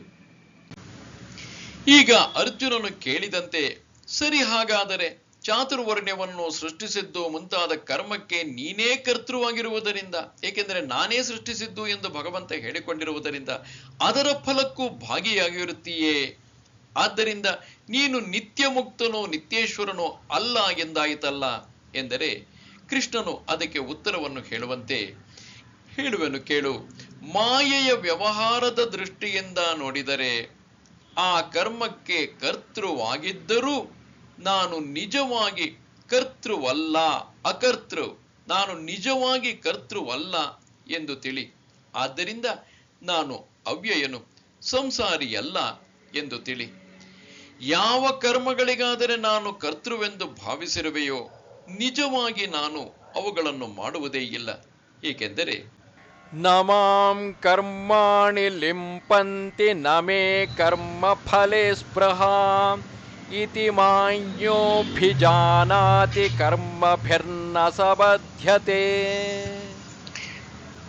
ನನಗೆ ಕರ್ಮಗಳು ಅಂಟುವುದಿಲ್ಲ, ನನಗೆ ಕರ್ಮ ಫಲದಲ್ಲಿ ಆಸೆಯಿಲ್ಲ. ಹೀಗೆಂದು ಯಾವನು ನನ್ನನ್ನು ಅರಿತುಕೊಳ್ಳುವನೋ ಅವನು ಕರ್ಮಗಳಿಂದ ಕಟ್ಟು ಒಡೆಯುವುದಿಲ್ಲ. ಆ ಕರ್ಮಗಳು ನನಗೆ, ಅಂದರೆ ದೇಹವೇ ಮುಂತಾದವುಗಳನ್ನು ಉಂಟು ಮಾಡುವುದರ ಮೂಲಕ ಅಂಟಿಕೊಳ್ಳುವುದಿಲ್ಲ. ಏಕೆಂದರೆ ನನಗೆ ಅಹಂಕಾರವಿರುವುದಿಲ್ಲ, ಅಂದರೆ ನಾನು ಮಾಡುತ್ತಿರುವೆ ಎಂಬ ಕರ್ತೃತ್ವ ಭಾವ ಇರುವುದಿಲ್ಲ. ಆ ಕರ್ಮಗಳ ಫಲಗಳಲ್ಲಿ ನನಗೆ ಮೇ ಅಥವಾ ಮಮ, ಅಂದರೆ ಆಸೆಯೂ, ಆ ಕರ್ಮದ ಫಲಗಳಲ್ಲಿ ಆಸೆಯು ಎಂದರೆ ಬಯಕೆಯೂ ಇರುವುದಿಲ್ಲ. ಆದರೆ ಯಾವ ಸಂಸಾರಿಗಳಿಗೆ ನಾನು ಕರ್ತನು ಎಂದು ಕರ್ಮಗಳಲ್ಲಿ ಅಭಿಮಾನವಿರುವುದೋ, ಅವುಗಳ ಫಲಗಳಲ್ಲಿ ಆಸೆಯೂ ಇರುವುದೋ, ಅವರಿಗೆ ಕರ್ಮಗಳು ಅಂಟಿಕೊಳ್ಳುವವು ಎಂಬುದು ಯುಕ್ತವಾಗಿದೆ. ಅದಿಲ್ಲವಾಗಿ ಕರ್ಮಗಳು ನನಗೆ ಅಂಟಿಕೊಳ್ಳುವುದಿಲ್ಲ. ಹೀಗೆಂದು ಮತ್ತೆ ಯಾವನು ನಾನು ತನ್ನ ಸ್ವರೂಪವೇ ಎಂದು ಅರಿತು ನಾನು ಕರ್ಮವನ್ನು ಮಾಡುವುದಿಲ್ಲ, ನನಗೆ ಕರ್ಮ ಫಲದಲ್ಲಿ ಆಸೆ ಇಲ್ಲ ಎಂದು ಭಾವಿಸಿಕೊಳ್ಳುವನೋ ಅವನು ಕರ್ಮಗಳಿಂದ ಕಟ್ಟು ಒಡೆಯುವುದಿಲ್ಲ, ಅಂದರೆ ಕರ್ಮದ ಕಟ್ಟುಪಾಡುಗಳಿಗೆ ಒಳಗಾಗುವುದಿಲ್ಲ. ಅವನಿಗೂ ಕರ್ಮಗಳು ದೇಹವೇ ಮುಂತಾದುವನ್ನು ಉಂಟು ಮಾಡುವುದಿಲ್ಲ ಎಂದು ಅರ್ಥ. ನಾನು ಕರ್ಮವನ್ನು ಮಾಡುವವನಲ್ಲ, ನನಗೆ ಕರ್ಮದ ಫಲದಲ್ಲಿ ಆಸೆ ಇಲ್ಲ ಎಂದು ಏವಂ ಜ್ಞಾತ್ವಾ ಕೃತಂ ಕರ್ಮ ಪೂರ್ವೈರಪಿ ಮುಮುಕ್ಷುಭಿಃ ಕುರು ಕರ್ಮೈವ ತಸ್ಮಾತ್ ತ್ವಂ ಪೂರ್ವೈಃ ಪೂರ್ವತರಂ ಕೃತಂ. ಹೀಗೆ ತಿಳಿದುಕೊಂಡು ಪೂರ್ವದ ಮುಮುಕ್ಷುಗಳು ಕರ್ಮವನ್ನು ಮಾಡುತ್ತಿದ್ದರು. ಆದ್ದರಿಂದ ನೀನು ಹಿಂದಿನವರು ಮಾಡಿದ ಬಲು ಹಿಂದಿನದಾದ ಕರ್ಮವನ್ನೇ ಮಾಡು. ಹೀಗೆ ತಿಳಿದುಕೊಂಡು ಹಿಂದಿನ ಅಂದರೆ ಆಗಿ ಹೋಗಿರುವ ಮುಮುಕ್ಷುಗಳು ಕೂಡ ಕರ್ಮವನ್ನು ಮಾಡುತ್ತಿದ್ದರು. ಆದ್ದರಿಂದ ನೀನು ಕರ್ಮವನ್ನೇ ಮಾಡು, ಸುಮ್ಮನೆ ಕುಳಿತುಕೊಳ್ಳಬೇಡ, ಕರ್ಮವನ್ನು ಬಿಡಲೂಬಾರದು. ಆದ್ದರಿಂದ ಎಂದರೆ ಹಿಂದಿನವರು ಕರ್ಮವನ್ನು ಮಾಡಿರುವರಾದ್ದರಿಂದ ನೀನು ಆತ್ಮನನ್ನು ಅರಿಯದವನಾಗಿದ್ದರೆ, ಚಿತ್ತ ಶುದ್ಧಿಗಾಗಿಯೂ ತತ್ವವನ್ನು ಅರಿತುಕೊಂಡವನಾದರೆ ಲೋಕ ಸಂಗ್ರಹಕ್ಕಾಗಿಯೂ ಯಾವುದೇ ರೀತಿಯಲ್ಲೂ ಕೂಡ ಹಿಂದಿನ ಜನಕನು ಮೊದಲಾದವರು ಮಾಡಿರುವ ಬಲು ಹಿಂದಿನದಾದ ಈಗಿನದಲ್ಲದ ಕರ್ಮವನ್ನು ಮಾಡು. ಕರ್ಮ ಮತ್ತು ಅಕರ್ಮಗಳ ತತ್ವವನ್ನು ಇಲ್ಲಿಂದ ಮುಂದಿನ ಶ್ಲೋಕಗಳಲ್ಲಿ ಭಗವಂತನು ಹೇಳುತ್ತಿರುವನು. ಇಲ್ಲಿ ಕರ್ಮವನ್ನು ಮಾಡಬೇಕೆಂದಾದರೆ ನಿನ್ನ ಮಾತಿನ ಪ್ರಾಮಾಣ್ಯದಿಂದಲೇ ನಾನು ಮಾಡುವೆನಲ್ಲ, ಹಿಂದಿನವರು ಮಾಡಿದ ಬಲು ಹಿಂದಿನ ಕರ್ಮ ಮತ್ತು ಕರ್ಮಕ್ಕೆ ವಿಶೇಷಣವನ್ನು ಹಾಕಿದ್ದರ ಪ್ರಯೋಜನವೇನು ಎಂದರೆ ಹೇಳುತ್ತೇನೆ. ಏಕೆಂದರೆ ಕರ್ಮವನ್ನು ತಿಳಿದುಕೊಳ್ಳುವುದರಲ್ಲಿ ಬಹಳ ಕಷ್ಟವಿದೆ. ಹೇಗೆಂದರೆ ಕಿಂ ಕರ್ಮ ಕಿಮ ಕರ್ಮೇತಿ ಕವಯೋಪ್ಯತ್ರ ಮೋಹಿತಾಃ ತತ್ತೇ ಕರ್ಮ ಪ್ರವಕ್ಷ್ಯಾಮಿ ಯಜ್ಞಾತ್ವಾ ಮೋಕ್ಷ್ಯಸೇ ಶುಭಾತ್. ಕರ್ಮವು ಯಾವುದು ಅಕರ್ಮವು ಯಾವುದು ಎಂಬ ವಿಷಯದಲ್ಲಿ ಕವಿಗಳು ಮೋಹಿತರಾಗಿರುವರು. ಆದ್ದರಿಂದ ನಿನಗೆ ಕರ್ಮವನ್ನು ಹೇಳುವೆನು, ಅದನ್ನು ಅರಿತುಕೊಂಡರೆ ಅಶುಭದಿಂದ ಬಿಡುಗಡೆಯನ್ನು ಹೊಂದುವೆ. ಇಲ್ಲಿ ಕವಿಗಳು ಎಂದರೆ ಜಾಣರೂ ಕೂಡ ಕರ್ಮವು ಯಾವುದು ಅಕರ್ಮವು ಯಾವುದು ಎಂಬ ಈ ಕರ್ಮವೇ ಮುಂತಾದ ವಿಷಯದಲ್ಲಿ ಮೋಹಿತರಾಗಿರುವರು, ಅಂದರೆ ಭ್ರಾಂತಿಯನ್ನು ಹೊಂದಿರುವರು. ಆದ್ದರಿಂದ ನಿನಗೆ ತೇ ತುಭ್ಯಂ ನಾನು ಕರ್ಮವನ್ನು ಅಕರ್ಮವನ್ನು ಸರಿಯಾಗಿ ಹೇಳಿಕೊಡುವೆನು. ಆ ಕರ್ಮವೇ ಮುಂತಾದದ್ದನ್ನು ಅರಿತುಕೊಂಡರೆ, ಅಂದರೆ ತಿಳಿದುಕೊಂಡರೆ ಅಶುಭದಿಂದ ಎಂದರೆ ಸಂಸಾರದಿಂದ ನೀನು ಬಿಡುಗಡೆಯನ್ನು ಹೊಂದುವೆ. ಕರ್ಮವೆಂದರೆ ದೇಹವೇ ಮುಂತಾದವುಗಳ ಕೆಲಸವೆಂದು ಜನರಿಗೆಲ್ಲ ಗೊತ್ತೇ ಇದೆ. ಅಕರ್ಮವೆಂದರೆ ಅದನ್ನು ಮಾಡದಿರುವುದು, ಸುಮ್ಮನೆ ಕೂತಿರುವುದು, ಇದೂ ಗೊತ್ತೇ ಇದೆ. ಇದರಲ್ಲಿ ತಿಳಿದುಕೊಳ್ಳತಕ್ಕದ್ದೇನಿದೆ ಎಂದು ಹೀಗೆ ನೀನು ಯೋಚಿಸಿಕೊಳ್ಳಬಾರದು. ಏಕೆಂದರೆ ಹೇಳುತ್ತೇನೆ, ಕರ್ಮಣೋ ಹ್ಯಪಿ ಬೋದ್ಧವ್ಯಂ ಬೋದ್ಧವ್ಯಂಚ ವಿಕರ್ಮಣಃ ಅಕರ್ಮಣಶ್ಚ ಬೋದ್ಧವ್ಯಂ ಗಹನಾ ಕರ್ಮಣೋ ಗತಿಃ. ಕರ್ಮದ ವಿಷಯದಲ್ಲಿಯೂ ತಿಳಿದುಕೊಳ್ಳತಕ್ಕದ್ದಿದೆ, ವಿಕರ್ಮದ ವಿಷಯದಲ್ಲಿಯೂ ತಿಳಿದುಕೊಳ್ಳತಕ್ಕದ್ದಿದೆ, ಅಕರ್ಮದ ವಿಷಯದಲ್ಲಿಯೂ ತಿಳಿದುಕೊಳ್ಳತಕ್ಕದ್ದಿದೆ. ಕರ್ಮದ ಗತಿಯು ಕಷ್ಟವಾಗಿರುವುದು. ಏಕೆಂದರೆ ಶಾಸ್ತ್ರದಲ್ಲಿ ಮಾಡಬೇಕೆಂದು ಗೃಹಸ್ಥನಾದವನಾಗಲಿ ಬ್ರಹ್ಮಚಾರಿಯಾಗಲಿ ಆಯಾ ವರ್ಣಾಶ್ರಮಗಳಿಗೆ ತಕ್ಕಂತೆ ಮಾಡಬೇಕೆಂದು ವಿಧಿಸಿರುವುದು ಕರ್ಮವು. ಇದರ ವಿಷಯದಲ್ಲಿಯೂ ತಿಳಿದುಕೊಳ್ಳತಕ್ಕದ್ದಿದೆ. ಮಾಡಕೂಡದೆಂದು ಮಾಡಬಾರದೆಂದು ನಿವಾರಣೆ ಮಾಡಿರುವುದು ವಿಕರ್ಮವು. ಇದರ ವಿಷಯದಲ್ಲಿಯೂ ತಿಳಿದುಕೊಳ್ಳತಕ್ಕದ್ದಿದೆ. ಸುಮ್ಮನೆ ಇರುವುದು, ಏನೂ ಮಾಡದೆ ಸುಮ್ಮನೆ ಇರುವುದು ಅಕರ್ಮವು. ಇದರ ವಿಷಯದಲ್ಲಿಯೂ ತಿಳಿದುಕೊಳ್ಳತಕ್ಕದ್ದಿದೆ. ಮೂಲದಲ್ಲಿರುವ 3 ವಾಕ್ಯಗಳಲ್ಲಿಯೂ ಅಸ್ತಿ ಅಂದರೆ ಇದೆ ಎಂದು ಅಧ್ಯಾಹಾರವನ್ನು ಮಾಡಿಕೊಳ್ಳಬೇಕು.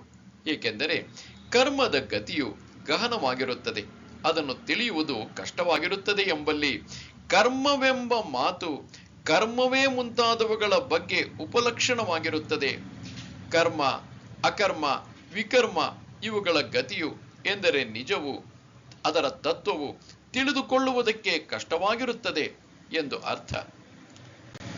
ಹಾಗಾದರೆ ತಿಳಿದುಕೊಳ್ಳತಕ್ಕದ್ದಿದೆ, ಹೇಳುತ್ತೇನೆ ಎಂದು ನೀನು ತಿಳಿಸಿದ ಕರ್ಮಾದಿಗಳ ತತ್ವವು ಯಾವುದು ಎಂದರೆ ಹೇಳುತ್ತೇನೆ.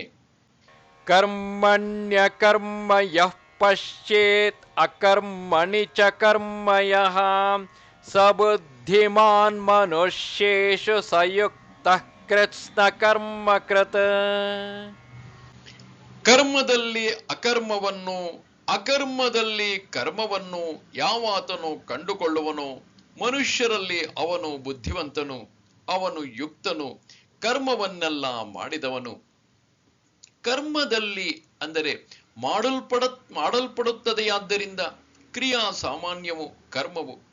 ಅಂಥ ಕರ್ಮದಲ್ಲಿ ಅಕರ್ಮವನ್ನು ಅಂದರೆ ಕರ್ಮದ ಅಭಾವವನ್ನು ಯಾವನು ಕಂಡುಕೊಳ್ಳುವನೋ ಮತ್ತು ಅಕರ್ಮದಲ್ಲಿ ಎಂದರೆ ಕರ್ಮದ ಅಭಾವದಲ್ಲಿ ಪ್ರವೃತ್ತಿ ನಿವೃತ್ತಿಗಳೆರಡೂ ಕರ್ತೃವಿಗೆ ಅಧೀನವಾಗಿರುವುದರಿಂದ ಕರ್ಮಾಭಾವವೂ ಕರ್ಮವೇ, ಕರ್ಮದ ಭಾವವೂ ಕೂಡ ಕರ್ಮವೇ.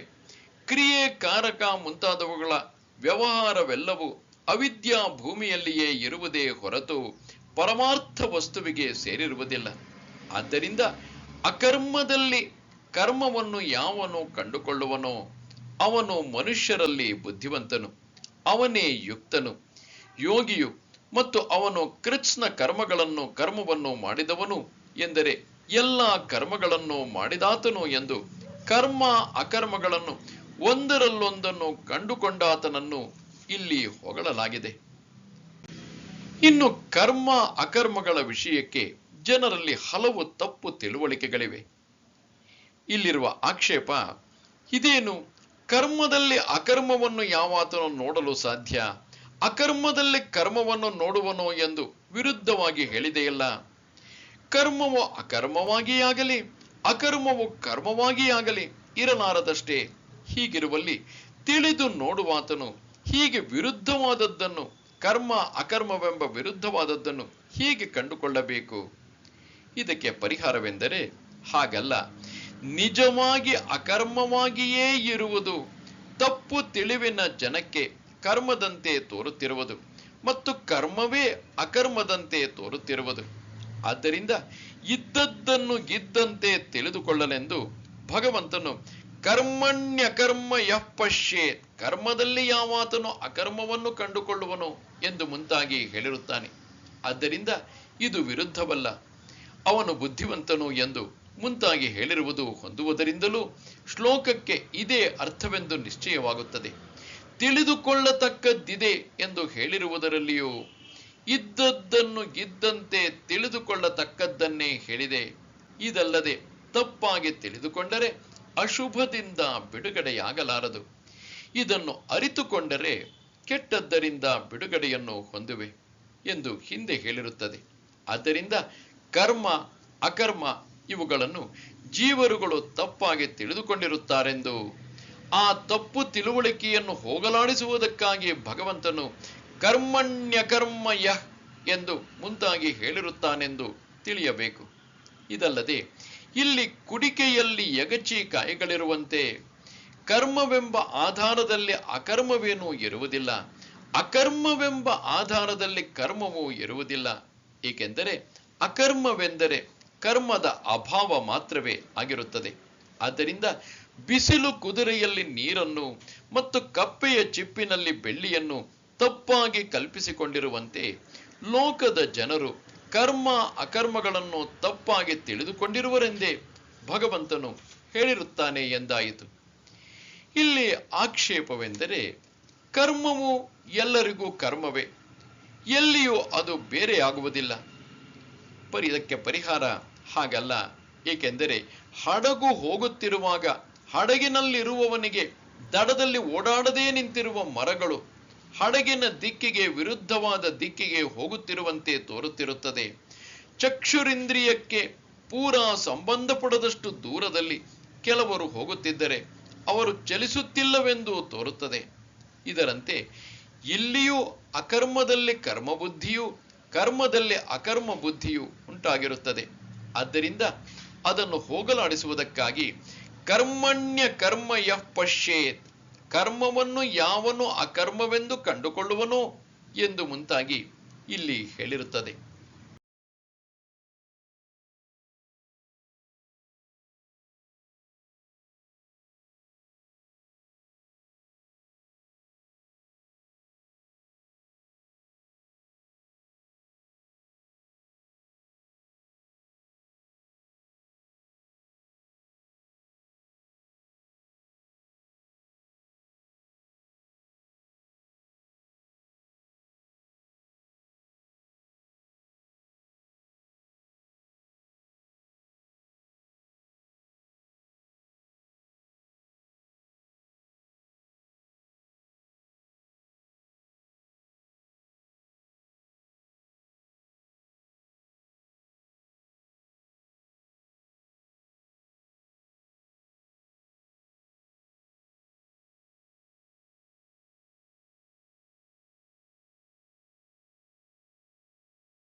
ಪ್ರಕೃತವಾಗಿರುವ ಕರ್ಮ ಅಕರ್ಮಗಳ ಅಧ್ಯಾರೋಪ ಈ ವಿಷಯದಲ್ಲಿ ಎಷ್ಟೋ ಸಲ ಸಮಾಧಾನವನ್ನು ಹೇಳಿದೆಯಾದರೂ ತೀರಾ ತಪ್ಪು ತಿಳುವಳಿಕೆಯ ವಾಸನೆ ಉಳ್ಳವರಾಗಿರುವುದರಿಂದ ಮತ್ತೆ ಮತ್ತೆ ಭ್ರಾಂತರಾಗಿ ಜನವು ಎಷ್ಟೋ ಸಲ ಕೇಳಿದ್ದ ತತ್ವವನ್ನೂ ಕೂಡ ಮರೆತು ಇಲ್ಲದ ಪ್ರಸಕ್ತಿಯನ್ನು ಒಡ್ಡಿ ಆಕ್ಷೇಪಣೆಯನ್ನು ಮಾಡುತ್ತಿರುವುದು. ಆದ್ದರಿಂದ ಪರಮಾರ್ಥ ವಸ್ತು ತತ್ವವು ತಿಳಿಯುವುದಕ್ಕೆ ಬಲು ಕಷ್ಟವೆಂಬುದನ್ನು ಲಕ್ಷ್ಯದಲ್ಲಿಟ್ಟು ಭಗವಂತನು ಮತ್ತೆ ಮತ್ತೆ ಉತ್ತರವನ್ನು ಹೇಳುತ್ತಿದ್ದಾನೆ. ಅವ್ಯಕ್ತೋಯ ಅಚಿಂತ್ಯೋಯಂ ಎಂದು 2ನೇ ಅಧ್ಯಾಯದ 25ನೇ ಶ್ಲೋಕದಲ್ಲಿಯೂ, ನಜಾಯತೆ ಮ್ರಿಯತೆ ಎಂಬ 2ನೇ ಅಧ್ಯಾಯದ 20ನೇ ಶ್ಲೋಕದಲ್ಲಿಯೂ ಕೂಡ ಈ ವಾಕ್ಯಗಳಿಂದ ಆತ್ಮನಲ್ಲಿ ಕರ್ಮವೂ ಇಲ್ಲವೆಂಬ ಶ್ರುತಿ ಸ್ಮೃತಿ ನ್ಯಾಯ ಸಿದ್ಧವಾದ ವಿಷಯವನ್ನು ಹಿಂದೆ ಹೇಳಿಯೋಗಿದೆ, ಮುಂದೆ ಹೇಳುವುದೂ ಆಗುತ್ತದೆ. ಕರ್ಮಗಳಿಲ್ಲದ ಅಕರ್ಮನಾದ ಆ ಆತ್ಮದಲ್ಲಿ ಕರ್ಮವೆಂಬ ವಿರುದ್ಧ ಧರ್ಮವನ್ನು ಕಾಣುವುದು ಜನರಲ್ಲಿ ತೀರಾ ರೂಢಿಯಲ್ಲಿರುತ್ತದೆ. ಇದರಿಂದಲೇ ಕರ್ಮವೆಂದರೇನು ಅಕರ್ಮವೆಂದರೇನು ಎಂಬ ವಿಷಯದಲ್ಲಿ ತಿಳಿದವರೂ ಮೋಹಿತರಾಗಿರುತ್ತಾರೆ.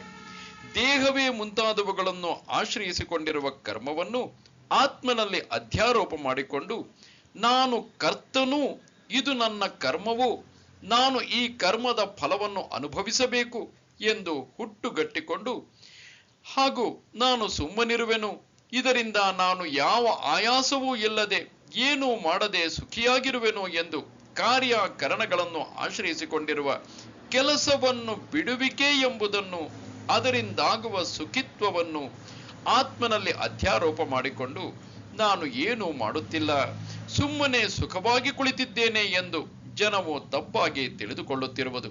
ಹೀಗಿರುವುದರಿಂದ ಜನರ ಈ ತಪ್ಪು ತಿಳುವಳಿಕೆಯನ್ನು ಕಳೆಯುವುದಕ್ಕಾಗಿ ಭಗವಂತನು ಕರ್ಮಣ್ಯ ಕರ್ಮ ಯಃ ಪಶ್ಯೇತ್ ಎಂದು ಮುಂತಾದ ಈ ವಾಕ್ಯವನ್ನು ಆಡಿರುತ್ತಾನೆ. ಇನ್ನು ಶ್ಲೋಕ ವ್ಯಾಖ್ಯಾನದ ಉಪಸಂಹಾರ ಮಾಡುತ್ತಾ, ಇಲ್ಲಿ ಕರ್ಮವು ಕರ್ಮವೇ ಆಗಿ ದೇಹೇಂದ್ರಿಯಗಳಲ್ಲಿ ಇದ್ದುಕೊಂಡಿರುವುದಾದರೂ ಯಾವ ಕರ್ಮವೂ ಇಲ್ಲದ ವಿಕಾರವಿಲ್ಲದ ಆತ್ಮನಲ್ಲಿ ಅದನ್ನು ಎಲ್ಲರೂ ಅಧ್ಯಾಸ ಮಾಡುತ್ತಿರುತ್ತಾರೆ. ಅಂದರೆ ಕರ್ಮವನ್ನು ಆತ್ಮನಿಂದಲೇ ನಡೆಯುತ್ತಿದೆ ಎಂದು ಆತ್ಮನನ್ನು ಕರ್ತೃವಾಗಿ ಮಾಡುತ್ತಾರೆ. ಆದ್ದರಿಂದಲೇ ಪಂಡಿತನೂ ಕೂಡ ನಾನು ಮಾಡುತ್ತೇನೆ ಎಂದು ತಿಳಿಯುತ್ತಾನೆ. ಆದ್ದರಿಂದ ಆತ್ಮನಿಗೆ ಸಂಬಂಧಪಟ್ಟಿರುವುದೆಂದು ಸಕಲ ಜನರು ತಿಳಿದುಕೊಂಡಿರುವ ಕರ್ಮದಲ್ಲಿ ನದಿಯ ದಡದಲ್ಲಿರುವ ಮರಗಳಲ್ಲಿ ಗಮನಕ್ಕೆ ವಿರುದ್ಧವಾಗಿರುವ ಅಕರ್ಮವನ್ನು ತಿಳಿಯುವಂತೆ, ಅಂದರೆ ನದಿಯ ದಡದಲ್ಲಿರುವ ಮರಗಳು ನದಿಯ ಚಲನೆಯ ಕಾರಣದಿಂದಾಗಿ ಮರಗಳೇ ಚಲಿಸುತ್ತಿರುವಂತೆ ಭಾಸವಾಗುವಂತೆ ಅಕರ್ಮವನ್ನು, ಎಂದರೆ ಕರ್ಮದ ಅಭಾವವನ್ನು, ಮರಗಳಲ್ಲಿ ಗತ್ಯ ಭಾವವನ್ನು ಕಂಡುಕೊಳ್ಳುವಂತೆ ಯಾವನು ಇದ್ದದ್ದು ಇದ್ದಂತೆ ಕಂಡುಕೊಳ್ಳುವನು ಮತ್ತು ಅಕರ್ಮದಲ್ಲಿ, ಎಂದರೆ ಕಾರ್ಯ ಕಾರಣಗಳ ವ್ಯಾಪಾರದ ನಿಲುಗಡೆಯಲ್ಲಿ ಸುಮ್ಮನೆ ಏನನ್ನೂ ಮಾಡದೆ ಸುಖವಾಗಿ ಕುಳಿತಿದ್ದೇನೆ ಎಂದು ಕರ್ಮದಂತೆಯೇ ಆತ್ಮನಲ್ಲಿ ಅಧ್ಯಾರೋಪಿತವಾಗಿರುವ ಈ ಅಕರ್ಮದಲ್ಲಿ ಅದು ಅಹಂಕಾರದ ಅಭಿಮಾನಕ್ಕೆ ಕಾರಣವಾಗಿರುವುದರಿಂದ ಕರ್ಮವನ್ನು ಯಾವನು ಕಂಡುಕೊಳ್ಳುವನೋ, ಅಂದರೆ ನಾನು ಎಂಬ ಭಾವದಲ್ಲಿ ಆತ್ಮಜ್ಞಾನದಲ್ಲಿ ನೆಲೆ ನಿಂತಿಲ್ಲದ ವ್ಯಕ್ತಿ ತಾನು ದೇಹದಿಂದ ನಡೆಯುತ್ತಿರುವ ಕಾರ್ಯವನ್ನು ತಾನೇ ಮಾಡುತ್ತಿರುವೆ ಎಂದು ಅಂದರೆ ಆ ರೀತಿ ಅಂದುಕೊಳ್ಳುವನು. ಯಾವನು ಹೀಗೆ ಕರ್ಮವನ್ನು ಅಕರ್ಮವನ್ನು ವಿಂಗಡಿಸಿ ತಿಳಿದುಕೊಳ್ಳುವನೋ ಅವನು ಮನುಷ್ಯರಲ್ಲಿ ಬುದ್ಧಿವಂತನು, ಪಂಡಿತನು, ಅವನು ಯುಕ್ತನು, ಎಂದರೆ ಯೋಗಿಯು, ಮತ್ತು ಅವನು ಎಲ್ಲ ಕರ್ಮವನ್ನು ಮಾಡಿದವನು, ಎಂದರೆ ಅಶುಭವಾದ ಸಂಸಾರದಿಂದ ಬಿಡುಗಡೆಯನ್ನು ಹೊಂದಿ ಕೃತಕೃತ್ಯನಾಗುವನು ಎಂದು ಅರ್ಥ. ಇಲ್ಲಿಂದ ಮುಂದೆ ಶಂಕರರು ವೃತ್ತಿಕಾರರ ಕೆಲವೊಂದು ತಪ್ಪು ವ್ಯಾಖ್ಯಾನಗಳನ್ನು ಎತ್ತಿ ತೋರಿಸುತ್ತಿರುವರು. ಈ ಶ್ಲೋಕಕ್ಕೆ ಕೆಲವರು ಬೇರೆಯ ರೀತಿಯಾಗಿ ವ್ಯಾಖ್ಯಾನವನ್ನು ಮಾಡಿರುತ್ತಾರೆ.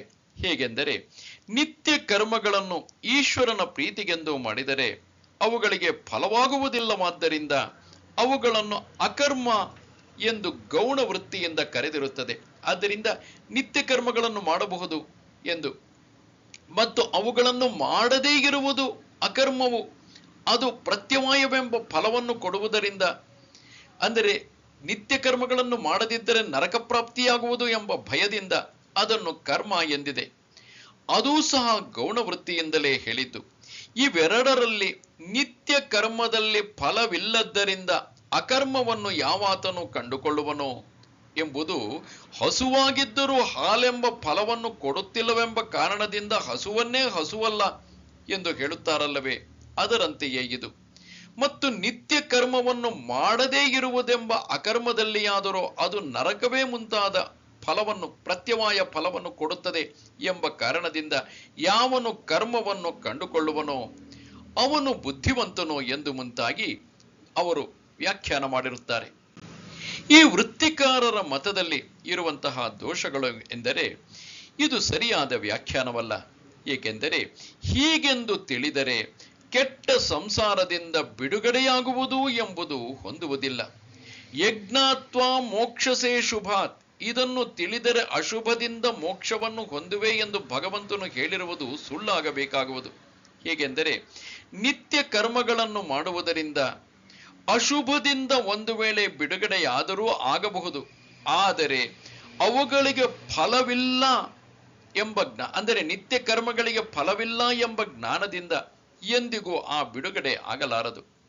ನಿತ್ಯ ಕರ್ಮಗಳಿಗೆ ಫಲವಿಲ್ಲವೆಂಬ ಜ್ಞಾನವಾಗಲಿ, ನಿತ್ಯ ಕರ್ಮಗಳ ಜ್ಞಾನವಾಗಲಿ ಅಶುಭದಿಂದ ಬಿಡುಗಡೆಯಾಗುವುದೆಂಬ ಫಲವನ್ನು ಕೊಡುವುದೆಂದು ಯಾವ ಶ್ರುತಿಯಲ್ಲಿಯೂ ಹೇಳಿರುವುದೇ ಇಲ್ಲ, ಅಥವಾ ಭಗವಂತನೇ ಇಲ್ಲಿ ಹೇಳಿರುವುದೂ ಇಲ್ಲ.